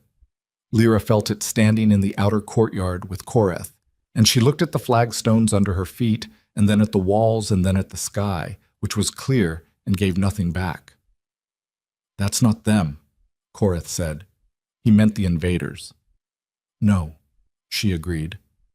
Kyle was already moving toward the wall's inner stair, not running but walking with that particular compression of energy that meant he was burning through processing faster than his body wanted to express. She followed. Koreth followed her. At the top of the wall they had a clear line of sight south, the broad approach road, the fields on either side, the tree line 2 miles out where the invading column was moving through, torchlight showing between the trunks in a line that stretched further than she could see. And below that, below the field, and below the road, and below the foundation stone of everything built on this ground for 3 centuries, something was pushing upward. She felt it in her jaw, in the back of her teeth. What is that? Koreth said. Kyle looked at the ground below the wall. He looked at it the way he looked at things that required the full weight of his attention, and his face in the torchlight was very still, and his jaw was set, and she watched him absorb whatever he was registering, and she knew from the set of his shoulders that he had already been half expecting it. There's something underneath, he said. Something what? He didn't answer immediately. He put his hand on the top of the wall and felt the vibration in the stone. It was stronger up here than below, the wall conducting it upward and concentrating it, the way a struck bell concentrated sound toward its rim. Old, he said. Very old. The tree line erupted. Not the army. Not yet. Something came out of the forest 2 miles south, moving at a speed that didn't belong to anything she had cataloged in her experience as a living thing. It was dark and vast and moving with a horizontal velocity that ate ground, and in the torchlight from the invading column she could see it crossing the open field in the time it took her to pull one full breath. It hit the leading edge of the invading column's vanguard, and the sound that came back was not the sound of battle. It was the sound of something massive making contact with something organized, and the organized thing ceasing to be organized. The Shadow Beast. She had read about it once. had filed it with the things that existed in historical record as explanation for events that had no other explanation. The gaps in 3-century-old accounts where the chronicles simply stopped describing what had happened and resumed 3 days later with the aftermath. The thing that had been sealed under the capital by an alpha whose name history had mostly lost, using a method that history had mostly forgotten, at a cost that history described only as complete. It was 60 feet at the shoulder. Maybe more. The form was wolf, but wrong in the proportions. Too long in the spine, too wide in the chest, the head set low and forward on a neck that was pure mass. The color was the absence of color, not black, but the specific dark of something that did not generate or reflect light the way matter should. It moved through the invading column the way a river moved through a field, not around obstacles, but through them, absorbing resistance into its direction of travel. The screaming started. Lyra had heard battle sounds in her life, had heard the particular human sound of violence at scale during the border conflicts in her home territory before she was 20. This was different. This was the sound of trained fighters encountering something that training had no category for, and the sound they made when training ran out was not the sound of men who had decided to flee. It was the sound of men who had lost the part of themselves that made decisions. On the wall beside her, Kael had not moved. He was watching it, his hands on the stone. The vibration coming up through the rock into his palms, and she could see it, could see the information moving through him, the processing that happened behind his eyes when he was at the absolute frontier of what he knew and was deciding what to do past it. "Kael," she said, "I see it. The army is going to break and come back at the gates. I know.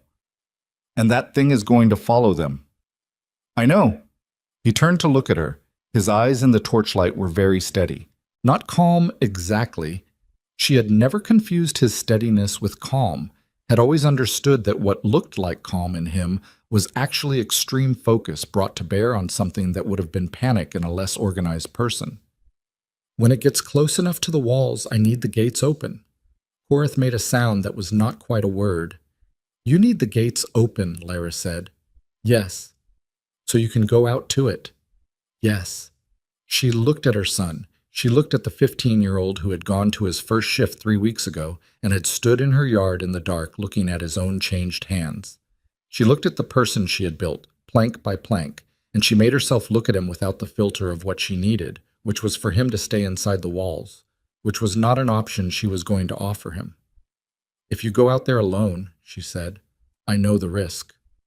Tell me you know it. Actually tell me." He looked at her for a moment.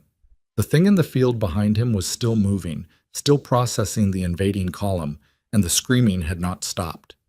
He looked at her the way he had looked at her across the kitchen fire the morning after his first shift when she'd asked him what he wanted, and he had said he already knew. "I know that if I go out there and it goes wrong, I don't come back," he said. "I know that. I'm going anyway." She breathed. Once. The breath she'd learned to take when the thing in front of her required everything and she had to confirm that everything was still there. "Then you go," she said. "None." Rowan met them at the base of the gate stair. He had heard it, had felt the vibration the same time they had, and had come from the council hall with 3 of his senior guards, and was standing in the gatehouse with the particular look of a man who has been alpha for 20 years and has just encountered a situation that no amount of 20 years prepares you for. He looked at Kael. He looked at Lyra. He looked at Korath. "What is that?" he said. "Shadow Beast," Lyra said. "From under the capital." Rowan's face processed this. She watched it move through him. The strategic machinery, the old reflexes of command, the specific way a leader absorbed bad information and looked for the operational response. The old text said it was sealed. "It was," Kael said. "The seal was built into the foundation stone. The invaders' advance force must have hit the foundation tunnels under the east approach without knowing what was down there. The vibration's been building since they crossed the boundary." He looked at the gate. "Open it." Rowan looked at him. "You're going out." "Yes." "You're 15 years old." "I know how old I am." Kael met his eyes. "Open the gate." Something crossed Rowan's face. It was not authority, and it was not assessment. It was the specific thing that happened to a person's face when they were asked to do something by their child, and they understood that refusing would not protect the child and would not be protection, but only control. And that control was not the same thing as care. He stepped to the gate mechanism. He put his hand on it. He looked at Kyle one more time, at the face he had looked at in the lodging house in Grey Vein 4 days ago, the face he had spent 15 years without and was now being asked to send into the field toward something that had broken a trained army inside of 10 minutes. He pulled the mechanism. The gate opened. Bolt. The field beyond the capital's south approach was a different country than it had been an hour ago. The invading column had not broken cleanly. Armies didn't, not real ones. What had happened was a disintegration, the organized structure of a military force coming apart under contact with something the military structure had no framework to address. Some elements had fled south, back toward the tree line. Some had stopped moving entirely. A substantial number were simply attempting to maintain maximum distance from the thing at the center of the field, and in the process were creating the compressed, disorganized chaos of men whose only operating principle was proximity to threat. The shadow beast was standing roughly 400 yards from the gate when Kyle walked out. It was not moving. It had been moving continuously since it came out of the tree line, and now it had stopped, and the stopping was in some ways worse than the movement had been. It stood with that massive head low and forward, and its eyes, if they were eyes, if that word applied, turned toward the city walls, and the vibration it generated was not the ground vibration from beneath, but something that came directly from it, from the mass of it, from whatever it was made of that generated that specific dark quality of not quite matter. Kale walked out into the field. He walked at the same pace he always walked. Not slow, not fast. The pace of a person who has somewhere specific to be and intends to arrive there in the condition required. Lyra stood at the gate behind him. She had moved to the gate opening and stopped there, because going further was not something she would do. This was not a moment where her presence beside him served him. This was a moment where what he needed from her was the thing she had always given him, which was the certainty that someone who understood the full weight of what he was would be watching him carry it. The beast turned its head. It registered Kyle in the way that very large predators registered small things. Not alarm, not threat assessment, but the specific attention of something that had been in the dark for 3 centuries and was now processing the world it had woken into. It looked at him. He kept walking. 200 yards out, he stopped. He stood in the field with the ruined passage of the shadow beast behind him, the flattened grass, the gouged earth, the scattered evidence of an invading army's forward elements. And he stood there, and she could see from the gate the particular thing that happened to his body when he was about to shift. Not the shift itself yet, the moment before it, the specific interior gathering that preceded it, the body reorganizing its priorities, the surface of him becoming something that the word surface didn't quite fit anymore. She heard men on the wall above her stop moving. She heard Korath, somewhere to her left, pull a slow breath. The silver came first. Not the shift, but the luminescence. That quality in his coat that she had seen in the yard in Ashford. The light that moved through the fur as if generating from inside. The specific illumination that made no reference to any exterior light source, and that she had read described once in a faded archive notation and had never seen in anything living until her son had woken her in the night 3 weeks ago. Silver eclipse.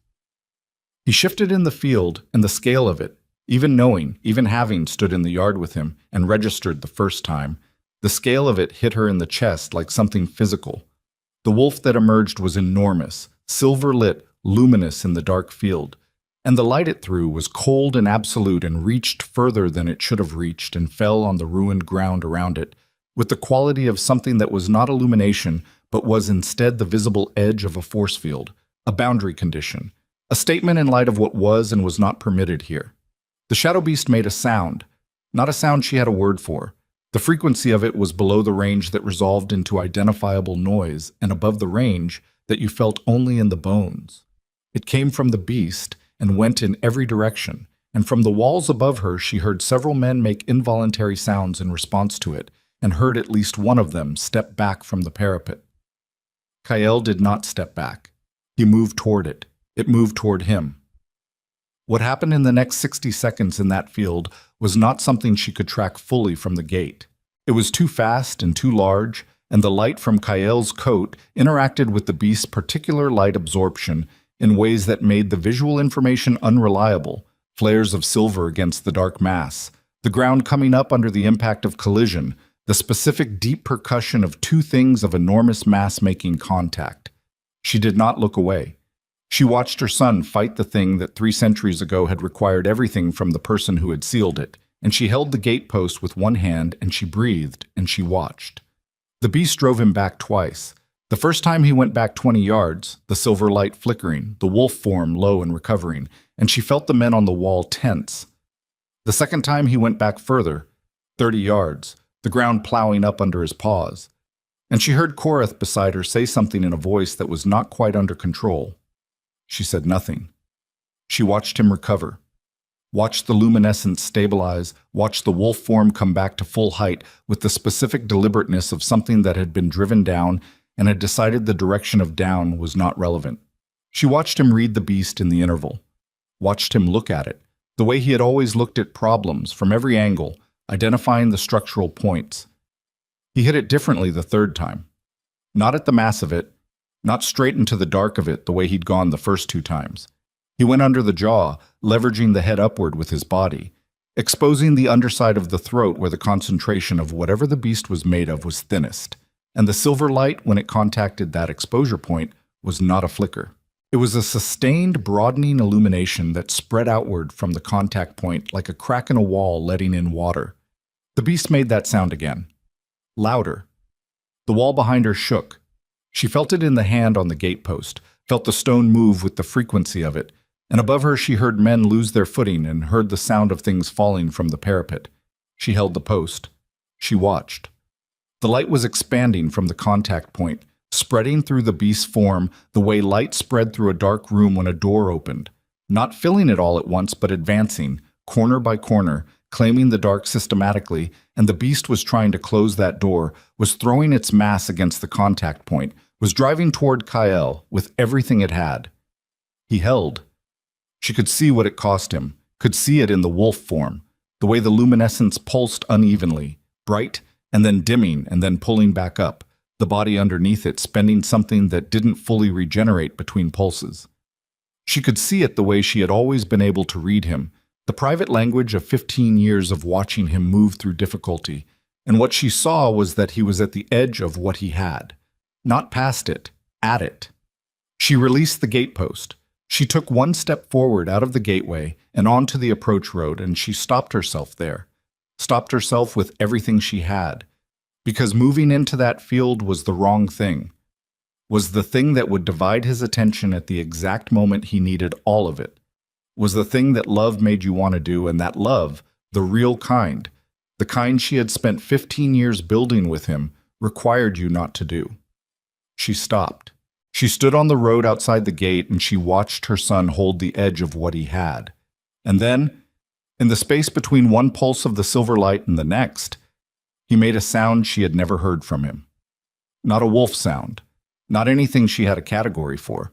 It came from somewhere below the wolf form and below the boy form and below everything she had watched him build himself into over 15 years, from something older and more foundational than any of it, from the place where the bloodline lived that had not been seen in 3 centuries and that she had read about once in a faded archive and had carried alone ever since.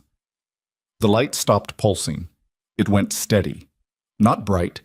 It went past bright, past the word bright entirely, into a quality of illumination that was not light in any sense she could relate to fire or sun or anything generated by the physical world. It went steady and it went total, and it spread from the contact point outward through the beast's form at a speed that left no interval for adjustment or resistance. The shadow beast made one more sound. It was not the low-frequency assault of the previous sounds. It was something else, something shorter and more final. The sound of a structure reaching the end of its capacity to be a structure. The dark collapsed inward, and the silver light held the field. On the walls above her, 300 wolves and humans and soldiers and guards were looking at the field south of the capital, and the field south of the capital held a 15-year-old wolf standing in the wreckage of a shadow beast, and the scattered, motionless evidence of an invading army's forward momentum, and none of them were making a sound. Lyra stood on the road outside the gate. She was looking at her son. He was still standing. The luminescence was dimming now, coming down from that final total expression back to something more contained, the silver of his coat returning to the cold, luminous quality she had seen in the yard in Ashford on his first shift. He was standing, and he was breathing, and from the gate she could see the specific quality of his breathing, which was the breathing of someone who had been at the absolute edge and was coming back from it, and she could see Baang, even at this distance, the thing in his posture that was not quite a tremor, but was the body's report of what it had just spent. He was alive. He had held. She breathed. Behind her, inside the gate, she heard footsteps. Rowan, coming forward from the gatehouse, coming to stand at the gate opening. She felt him stop beside her. She did not look at him. They stood at the gate together, the man who had called this child nothing and the woman who had carried him north in winter. And they looked at the field where their son was standing in the silver aftermath of something that hadn't been seen in 3 centuries, and neither of them spoke, because there was nothing to say that the field wasn't already saying more completely. Then movement at the far edge of the field. South of Kael, beyond the scattered remnants of the invading vanguard, horses. A line of them, still mounted, riders who had not been in the forward elements and had survived intact. Greyfang commanders, she realized, the command element of the invading alliance, who had stayed back from the vanguard as command elements did, who were now looking at the field from the tree line and processing what they were looking at. One of them turned his horse, then another. Then the whole line, in the slow, deliberate way of people who had made a calculation and found the answer, was unacceptable. They were withdrawing, not fleeing. Withdrawing, the specific organized retreat of a command element that has assessed a situation and determined that the situation has changed in ways that require a different strategy. She had seen it before and she knew what it meant. It meant they were alive and intact, and they had seen what was in that field, and they were going away to think about it. And thinking about it would take time, and time was what they had bought. But they were not gone. That was the thing she held. They were withdrawing, not dissolving, and the alliance that had marched this far did not dissolve because one engagement went wrong. And Aldrich was in custody, but Aldrich was not all of what they had.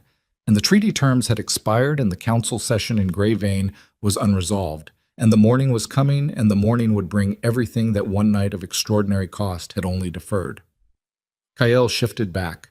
She saw it from the gate, the wolf form releasing, the human form reasserting, and even at this distance she could see that the transition took longer than it had before, the body slower to reorganize, the cost of the night's expenditure showing in the seconds between one form and the other. He stood in the field in human form. He was on his feet, barely. She went to him. She didn't run. She walked, the same pace she'd walked out of the city's hall 15 years ago, with her hands loose at her sides and her head straight. And she covered the ground between the gate and her son in the field, and she came to him and she put her hand on the back of his neck the way she had when he was small, the specific weight of it that meant, I'm here and nothing else. He let out a breath. He was shaking, not obviously, not the kind of shaking that other people would notice from a distance, but she could feel it, the fine, sustained tremor of a body that had spent past its reserves and was now running on the other side of that, on something that came after reserves, on something that didn't have a name but kept you upright when the named things were gone. I've got you, she said. He didn't respond. He didn't need to. They stood in the field, and behind them on the walls every eye was on them, and from the gate Rowan was watching his son shake with the cost of what he'd done, and Korath was already organizing the men to sweep the field, and the torches on the walls were throwing their light out into the dark. And the Greyfang command element was in the tree line calculating its next move, and the capital was alive and standing, and the succession was unresolved, and tomorrow was coming whether they were ready for it. Kael lifted his head. He looked toward the tree line, his jaw set. They're not done, he said. No, she agreed. Then I'm not done. She looked at his face, the gray-green eyes, the jaw, the specific quality of a person standing at the intersection of everything they had been made into and everything that was still required of them. And she thought, this is the moment. Not the battle, not the light in the field. This particular configuration of exhaustion and refusal. This specific decision made by a body that has nothing left to make decisions with except the thing underneath decisions, the structural thing, the thing you either have or you don't and can't be taught if you don't. He had it. She had known.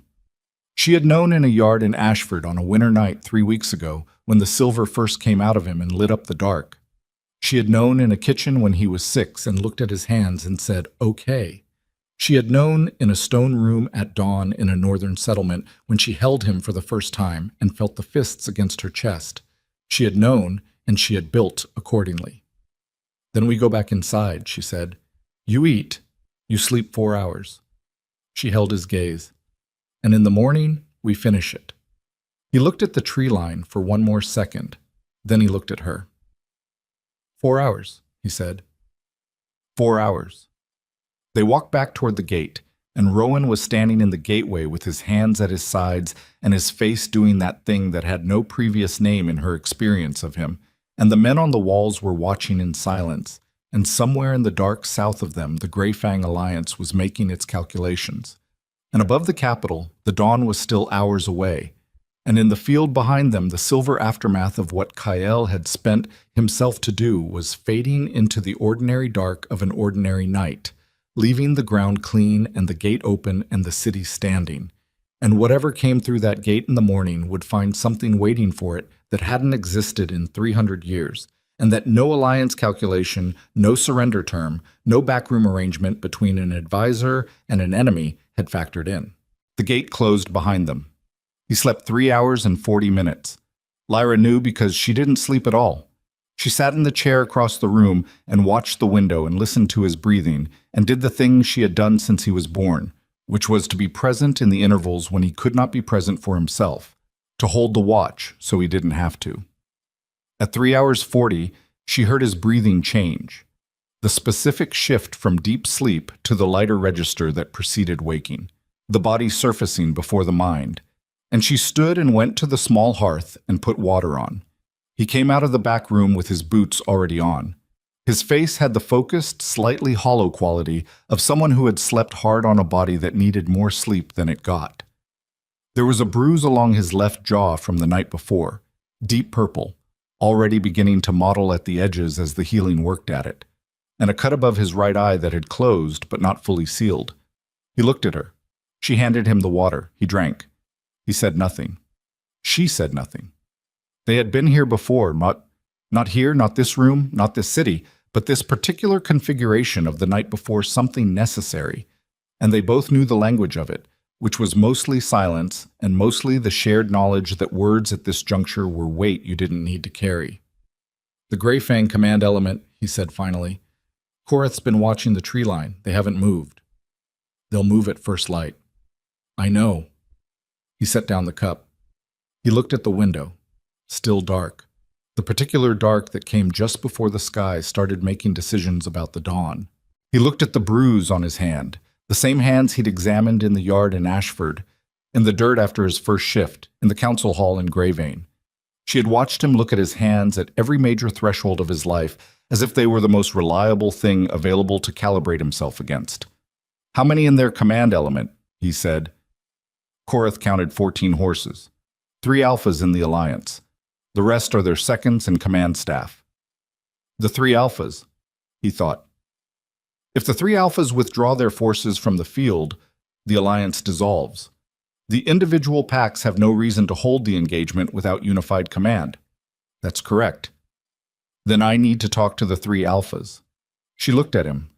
Not fight them. Not fight them. He looked up from his hands. What happened last night? The beast, the field. They saw it. All of them.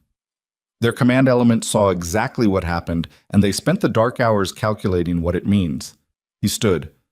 I want to give them the calculation before they finish it themselves, before they land on the wrong answer. She thought about this. She thought about the 14 horses in the tree line. She thought about 3 Alliance alphas who had organized a multi-pack invasion and who had watched, from a safe distance, their forward elements get processed by a shadow beast, and then watched a 15-year-old wolf do what no living alpha had done in 3 centuries. She thought about what fear did to calculation, how it could go either direction, toward retreat or toward a desperate forward push that tried to resolve the fear by eliminating its source. "Korath goes with you," she said. "Korath goes with me," he agreed, "and I go with you." He looked at her. He didn't argue. He had not argued with her on tactical matters since he was 12 years old, and had learned through a series of object lessons she had administered without ceremony that she was consistently right about them. "Then we go," he said. "Now, before the light." What? The tree line was 2 miles south, and they covered it in the dark on horseback, Korath and 2 of his steadiest men flanking, Lyra on Kael's left. Everyone moving at a pace that was deliberate rather than urgent, because urgency at this distance and this hour would read as threat, and threat would get someone killed before anyone had the chance to say anything worth saying. They stopped at the field's edge, 100 yards from the trees. Kael raised his hand. From the tree line, movement, not an attack, a response, the kind of organized repositioning that a professional command element did when an unexpected approach required assessment. Torchlight shifted. Lyra heard the low sound of orders being passed. Then 3 riders came out of the trees. The Greyfang Alpha was first, a large man in his mid-40s named Vareth, whom she knew by reputation as a competent political operator who had held his alliance together through a combination of genuine strategic intelligence and the particular talent for making other powerful men believe they were getting more than they were giving. Behind him, the Stoneback Alpha, a woman named Karis, compact and watchful, with the manner of someone who processed information quickly and made decisions faster than most people expected. Third, the youngest of the 3, the Ironmore Alpha, a man called Drest, who had inherited his position 2 years prior and was still, from what she had heard, working out the relationship between authority and competence. They stopped 20 yards out. Vareth looked at Kael. He looked at him with the specific attention of someone who had spent the dark hours building a picture of this person from a distance and was now adjusting the picture for the proximity. "You're the Ashbourne claimant," Vareth said. "Kael Ashbourne," Kael said. "Yes." "You killed the beast." "I stopped it." Vareth looked at the field behind them, the churned earth, the evidence of last night visible even in the pre-dawn dark, the specific geography of what had happened. He looked back at Kael. "What do you want?" "I want to tell you the calculation," Kael said. "The one you've been running since last night." Vareth's expression didn't change. The Stoneback Alpha, Karis, shifted slightly on her horse. Drest looked between them. "The calculation," Vareth said. "You came here to remove Rowan Blackthorn from the Mooncrest succession," Kael said. "You had inside information on the defenses. That's no longer relevant because the person who provided it is in custody. You had a military advantage in numbers and coordination. You lost the forward element to the beast, which was not in any plan, and you saw what it took to stop the beast, which was also not in any plan." He looked at Vareth steadily. "The calculation you're running now is whether you push forward with the remaining force and try to take the city before I can recover, or whether you withdraw and bring the alliance back to the council table." "And what's your answer to that calculation?" Vareth said. "The answer is that pushing forward gets your remaining force destroyed, the alliance fractures when the individual packs assess the cost, and you personally lose every political position you've spent 20 years building because you led a failed invasion into a territory that is now formally represented by a claimant with a confirmed inter-territory bloodline finding and a demonstrated capacity that every living alpha in this kingdom is going to spend the next year recalibrating around." He paused. "The answer is that you come to the table." The silence in the field ran for a long time. Karis spoke first. "And what does the table look like?" "The Greyfang Alliance withdraws its forces fully. In exchange, I bring Aldrich before the Inter-Territory Council, full testimony, all communications, the complete record of the coordination between your alliance and his operations inside Mooncrest. Your alliance goes on record as having been partially misled by a corrupt intermediary rather than having organized an unprovoked invasion." Kael looked at Karis, then at Vareth. The corruption in Mooncrest governance was real. The grievances about mismanagement were legitimate, That testimony lets you walk away from a failed military engagement with something that looks like principled action rather than defeat. Vareth looked at him for a long time. He looked at Lyra. He looked at Korith. He looked back at Kael. "You're 15 years old," he said. Not the way Rowan had said it in the gatehouse with the weight of a father's fear in it, the way a political operator said it when confronted with something that didn't fit the category it was supposed to fit. "I know how old I am," Kael said. "Is the offer acceptable?" Another silence. The sky behind them was beginning to change.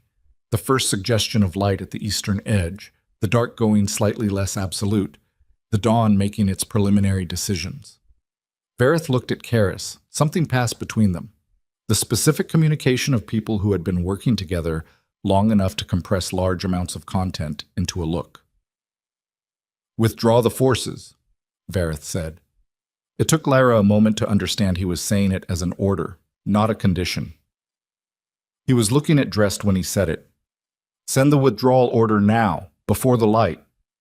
Drest turned his horse and went back into the trees without speaking. Vareth looked at Kael.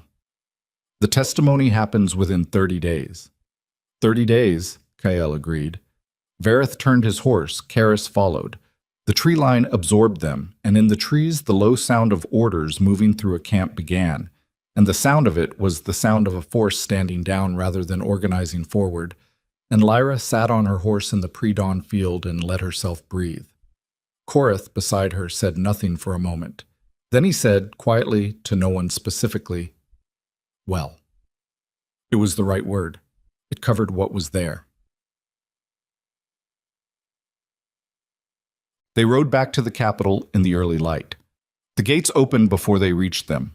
Someone on the wall had been watching, and the gates were open when they arrived, and the people gathered inside.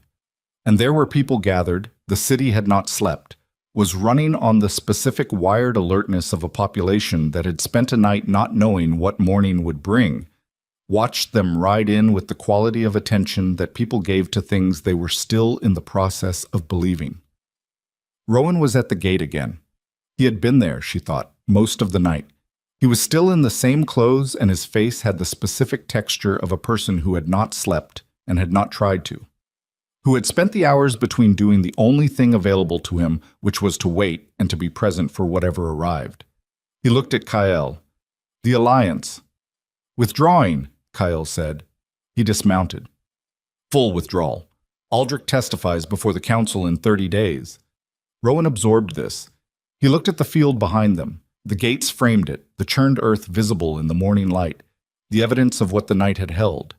He looked at it for a moment with the face of a man who had stood in a position of absolute authority for 2 decades and was standing now in the ruins of what that authority had actually built, looking at the cost of it made visible and physical and real. He looked at Kael. "I need to say something," Rowan said, "in front of the council, in front of everyone." "You need to do a lot of things," Kael said. "Start with sleep." He walked past him toward the hall. Rowan turned to watch him go. He stood there with his hands loose at his sides, and Lyra came level with him and stopped, because she could feel that he needed something from this moment, and she was still deciding what she was willing to give him. "He doesn't hate me," Rowan said. He said it like he was testing the weight of it. "No," she said. "He should." "Maybe." She looked at the hall. "He didn't have room for it. I kept him too busy." Rowan looked at her. Something in his face cracked at the edge. Not dramatically, not in the way of a person giving way entirely, but the specific small fracture of a contained thing releasing a fraction of pressure. He looked like a man who was beginning, very late, to understand the dimensions of what he had thrown away, and who was finding out that understanding it fully was its own particular kind of weight to carry. She didn't comfort him. That was not her work. It had not been her work for 15 years, and it was not her work now. "What happens to Mooncrest?" he said. "That's up to the council," she said. "And your son?" She went inside. "Yeah." The council session convened 4 days later in Mooncrest's Great Hall. The inter-territory arbitrator brought down from Greyvane with a full record of the bloodline finding and the procedural history of the succession challenge. Lyra sat to the side, not at the council table, because she was not a council member and had no interest in being one, because the thing she had spent 15 years building was not a position for herself and had never been. She sat and she watched. Rowan stood before the assembled council, the territorial representatives, the pack elders, the senior members of Mooncrest's own governance, and he said what he had said he needed to say. He said it without Aldrich's framing, without the performance of authority that had characterized every public statement she had ever watched him make in this hall. He said it in plain language, flat and undecorated, the way a man spoke when he had run out of the infrastructure that made ornamentation possible. He said that the child he had called a bastard in this hall 16 years ago was his son, that he had known it then, that he had made a choice in fear and had called it decision, and had spent 16 years in a position of power that the fear had helped him build, and the fear had slowly rotted from inside. That the governance failures, the corruption, the alliance grievances, all of it traced back to the same root, which was a man who had organized his kingdom around protecting a lie and had slowly bent every structure of it to that purpose without fully understanding what he was doing until the structure failed and the lie was visible in the failure. He said he was surrendering the Alpha title. He said it formally, using the specific language of the Inter-Territory Council's succession protocol. And he said it without qualification and without the kind of conditional language that lawyers use to leave themselves room. The hall was very quiet. Then he looked at Kyle, who was sitting at the council table in the position that the bloodline finding entitled him to, and he said the last thing. "I don't ask your forgiveness," he said. "I don't have that right. I just want you to know that what I'm doing today is the first thing I've done in this hall that I'm not ashamed of." Kyle looked at his father across the council table. His face was the face she knew. The gray-green eyes, the jaw, the particular quality of stillness that was not coldness, but was something that lived on the other side of everything he had processed and decided and let go of. He looked at Rowan for a long time. Then he said, "Sit down." Rowan sat. The arbitrator proceeded. The Inter-Territory Council confirmed Kyle Ashbourne as the High Alpha of Mooncrest 3 days after that. Not by acclamation, not by the kind of unanimous declaration that history dressed up in ceremony after the fact. By the process, the formal, procedural, documented process that the Inter-Territory Council had developed over a century of working out how power transferred without people dying for it. Bloodline confirmation, succession protocol, the formal withdrawal of all contesting claims, including the Greyfang Alliance's administrative challenge, which Vareth signed with the specific face of a man honoring an agreement he had made and intended to honor because his name was on it, and his name was what he had left. It was not dramatic. That was the thing she had not expected. After everything, after the Hall 15 years ago, and the Frozen North, and Ashford, and Thornwick, and Greyvane, and the Field, and the Beast, and the night she had stood at the gate and held the post until her hand hurt, the moment of formal confirmation was a procedural room with documents and ink and a seal and an arbitrator reading language that had been written by committee. Kyle sat through it with the same attention he brought to everything that mattered and did not allow to show on his face how much it mattered.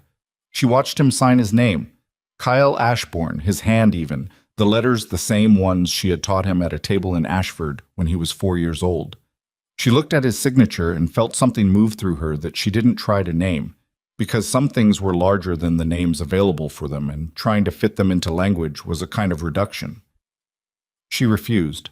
Afterward, when the room had cleared and the formalities were complete, and the guards had filed out and the arbitrator had gone with his documents, Kyle sat alone at the council table for a moment. Just sat, looking at the room. She came and sat beside him. They sat in the council room of Mooncrest's great hall, the room adjacent to the hall where everything had begun, where the iron wolf still hung above the dais and the torches still threw their light at the same angles they had always thrown it. And they sat in the specific silence of people who have arrived somewhere after a long time of moving toward it. "It's heavier than I thought," he said. "It always is." He looked at the table. "Not the title. I mean," he stopped, reformulated. What he said in there, what he looked like saying it. She knew what he meant. She had watched Rowan's face when he surrendered the title, had watched the specific quality of a person who has reached the absolute end of the version of themselves they had been and is standing in the wreckage of it looking for whatever comes after. She had watched it and had felt the thing she had not expected to feel, which was not satisfaction and was not vindication, but was something closer to the particular sorrow that came from watching a person understand something 20 years too late. He did what he could, she said, with what he had left. Is that enough? She thought about this, about the years of what it had cost, about the creek in the dark on the first night north, about Mara in Ashford and the communal fire and what she'd said about raising children in anger, about every morning of 15 years of building the floor that Kyle was sitting on right now.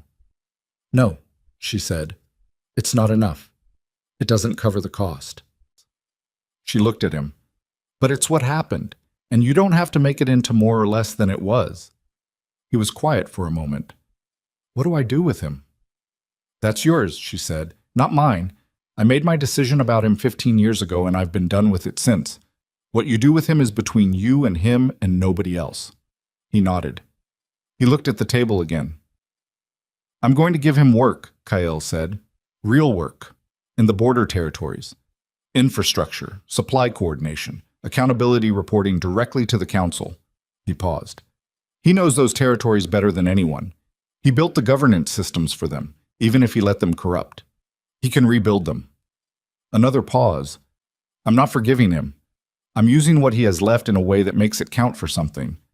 She looked at her son, the high alpha of Mooncrest, sitting at the council table in the clothes he'd ridden back in from the tree line negotiation, the bruise on his jaw still yellowing, the cut above his eye still healing, 16 years old and made entirely of things she recognized because she had put most of them there.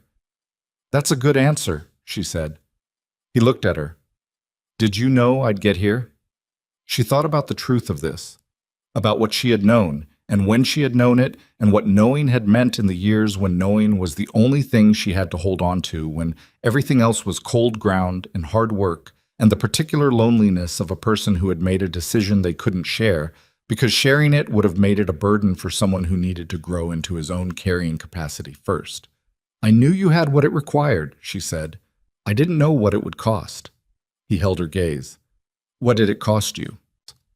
She looked at him for a long time. She looked at the question, the real question underneath it, the one he had been old enough to ask for several years and had waited until this moment to ask, here, in this room, when the thing that the cost had been for was complete and visible and real. She said the truth. 15 years of north, of hard ground and cold mornings, and knowing what you were carrying before you did and not being able to tell you. She paused. Of watching you grow into it, and knowing the growing would hurt and not being able to stop the hurt, only make sure it built something instead of just costing something. He was quiet. I'd do it again, she said. Every day of it. He looked at the table. His jaw moved. The specific movement of a person holding something that had weight and making sure the floor under them was solid before they trusted it with the weight. I know, he said. They sat there for a while longer. Outside the council room, through the walls, the city was going about the business of the morning after, the specific practical work of a population that had survived something and was beginning the process of organizing a life on the other side of it. She could hear it through the stone, the low sustained sound of people engaged in the ordinary, which was what came after the extraordinary, which was the only thing that made the extraordinary worthwhile. Kyle stood. She stood with him. He looked at the door, the council room door, the hall beyond it, the capital beyond that, the kingdom beyond that, all the territories and all the pacts and all the work that came now, the unglamorous sustained work of actually governing what you had won the right to govern, which was the hardest thing and the least celebrated thing and the thing that determined whether any of the rest of it had meant anything. Lyra, what? He said. She looked at him. He almost never used her name. He called her what he had always called her, which was the word she had been to him his entire life. When he used her name, it meant something specific. I need you on the council, he said, not as my mother, as my advisor, formally. He looked at her with the directness he had always had, the quality she had sometimes thought was the most purely his own thing, the thing that had not come from her or from Rowan or from anything that had been done to him, but had simply been present in him from the yard in Ashford, from the kitchen table in Thornwick, from the cold field in the pre-dawn dark. "You're the best strategic mind I have. I'm not leaving it at the side of the room." She looked at her son. She thought about what she had told Mara all those years ago, sitting at the communal fire in Ashford. "I'm raising a child." And Mara's answer, "That's what I mean." The floor had held. "Formally," she said. "Formally," he confirmed. She looked at the council table, at the chair beside the one he would sit in, at the room that had once belonged to a kingdom built on fear and was now going to be rebuilt by the child that fear had tried to erase before he drew breath. "Then I'll need a better chair," she said. "That one's got a broken rail." Something moved in his face, not quite a smile. Kael had always been sparing with smiles, but the specific thing that happened around his eyes when he was in the presence of something that he found exactly right. "I'll have it replaced," he said. They went through the door together. The months that followed were the months of work. Kael's first acts as High Alpha were not declarations. They were appointments, allocations, structural decisions that would not make the histories but would determine whether the histories had anything worth recording. He brought in the border pack representatives, the ones who had stopped sending tribute under Rowan, the ones whose legitimate grievances had been weaponized by Aldrich into a mechanism of invasion. And he sat with them at the council table and listened before he spoke, which was not a thing that alphas were known for doing, and which changed the quality of every conversation that followed. He gave Rowan the Eastern border work. Rowan took it without argument, without the performance of humility that would have been worse than argument. He went to the Eastern border with a small staff and a council mandate, and he began the work of rebuilding what he had allowed to erode. And he did it with the specific quality of a man who had nothing left to prove and nothing left to protect, and was therefore, for the first time in his adult life, free to simply do the work correctly. It was not redemption. Lyra was precise about that in her own accounting. It was not the restoration of what had been lost. It was a man at the end of his capacity for self-deception, finding out what he was capable of when he stopped spending his capacity on the self-deception. It was smaller than redemption and more real. Aldrich testified before the Inter-Territory Council. The testimony was comprehensive, and Vareth's alliance accepted the record with the specific grace of people who had agreed to accept it and were honoring the agreement. The testimony went into the council archive, where it would be read by people for generations as an account of how institutional corruption worked from inside, how it disguised itself as pragmatism, how it recruited people through their own rationalized self-interest, how it was most effective when it convinced the person doing it that they were serving something larger than themselves. The Inter-Territory Council published the record. Kael had requested that. Lyra had agreed with the request, not as punishment, not as spectacle, because the record was useful, because the next person in the position Aldrich had been in would benefit from reading, in precise documented detail, exactly how that road went and exactly where it ended. Thornwick sent a delegation south in the 6th month, Mara among them, which Lyra had not expected and which undid her for approximately 30 seconds before she reassembled herself. Mara looked at the capital and looked at Kael and looked at Lyra with the same flat assessment she had always brought to things, and she said, "Well, the floor held." "Yes," Lyra said. "I knew it would," Mara said. "I told you that." She hadn't exactly, but Lyra let it stand. In the evenings, when the council work was done and the capital had gone to its ordinary rhythms, Lyra sat sometimes in the chair that Kael had replaced. Solid rail now, good timber, built by a craftsman in the capital's South Market who had made furniture for the council hall for 30 years. She sat in it and looked at the work in front of her, and she thought about the years of North, about the creek in the dark, about the specific weight of knowing something for 15 years and carrying it alone because the person who needed to know it wasn't ready yet. She thought about what she had said to Kael in the council room. "I'd do it again, every day of it." She thought about whether that was entirely true, whether if she could have found a way to do it that cost less, she would have chosen differently. She sat with this question the way she sat with things that required honest accounting rather than comfortable answers. She thought, yes. She would have chosen less cost if she could have. She would have chosen a world where she didn't have to walk out of that hall with her hands loose at her sides and her head straight and her child unborn and unnamed. She would have chosen a version where what she had to build in him could have been built in warmth rather than in the cold of the northern frontier. But the cold had made him what he was. Not the cold alone. She didn't believe in the simple arithmetic of suffering producing strength, had watched too many people broken by what was supposed to make them strong to believe that.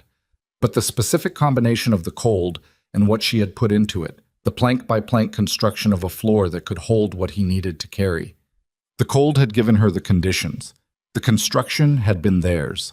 She sat in the replaced chair in the council room of Mooncrest Great Hall on an ordinary evening in the 6th month of her son's first year as High Alpha, with the work of the day in front of her and the city sounds coming through the walls. And she held what she had. Not tightly. The way you held things that were complete, with the specific open-handed attention of someone who understood that the things you clenched were the things you lost, and the things you held open were the things that stayed. The iron wolf above the dais in the adjacent hall still hung in its forward-lunging posture. She had looked at it every day for 6 months. She had thought about what it meant as an artifact, what the person who commissioned it had wanted it to say about authority, about permanence, about the arrested moment of maximum power as a symbol for everything that power was supposed to be. She thought the wolf in that image had the wrong weight, the whole posture of it, the suspended leap, the front paws extended, the body caught at the peak of its trajectory. It was a symbol of authority as seizure, as the moment of taking, as the peak of domination held forever in metal. She had mentioned this to Kyle in the 3rd month. He had looked at the iron wolf for a moment. Then he had said, "I'll have it taken down, when there's time." "There's no hurry," she said. "No," he agreed, "but eventually." Eventually, she thought, sitting in her chair in the council room on her ordinary evening. Not tomorrow, not this month. When the work allowed, when the right craftsman was found, when the replacement had been thought about enough to be right. Eventually, the hall would have something different above the dais. She didn't know yet what it would be. Kyle hadn't said and she hadn't asked, because that was his decision, and his hall, and his statement to make about what he was building and what he wanted it to say. She trusted him to make it. That, she thought, was the whole of it. That was what 15 years in the frozen north had been for, and what the creek and Ashford and Thornwick and the first shift in the yard had been for, and what the council hall in Grey Vein and the river crossing and the beast in the dark field had been for. Not the title, not the silver light, not the confirmation and the seal and the formal record. This, that she could sit in a room while her son ran a kingdom and trust him to make the decisions without needing to make them for him. That she had built something capable of standing on its own and standing well, and could now set it down. Not abandon it, not walk away, but set it down the way you set down a weight you had been carrying correctly the whole way and had arrived, finally, at the place the carrying was for. She looked at the work in front of her. She picked up her pen. Outside, the capital moved in its ordinary evening rhythms, and somewhere in the Eastern Territories, Rowan was doing the work he had left himself. And somewhere in Thornwick, Mara was going about her life with the flat, unsentimental efficiency that had always been her primary language. And somewhere in the rooms above the council hall, Kyle was doing what he did at the end of every day, which was to sit with the decisions he had made and make sure he could account for each one. The child once called a bastard before he drew breath. The High Alpha of Mooncrest. Her son. She wrote,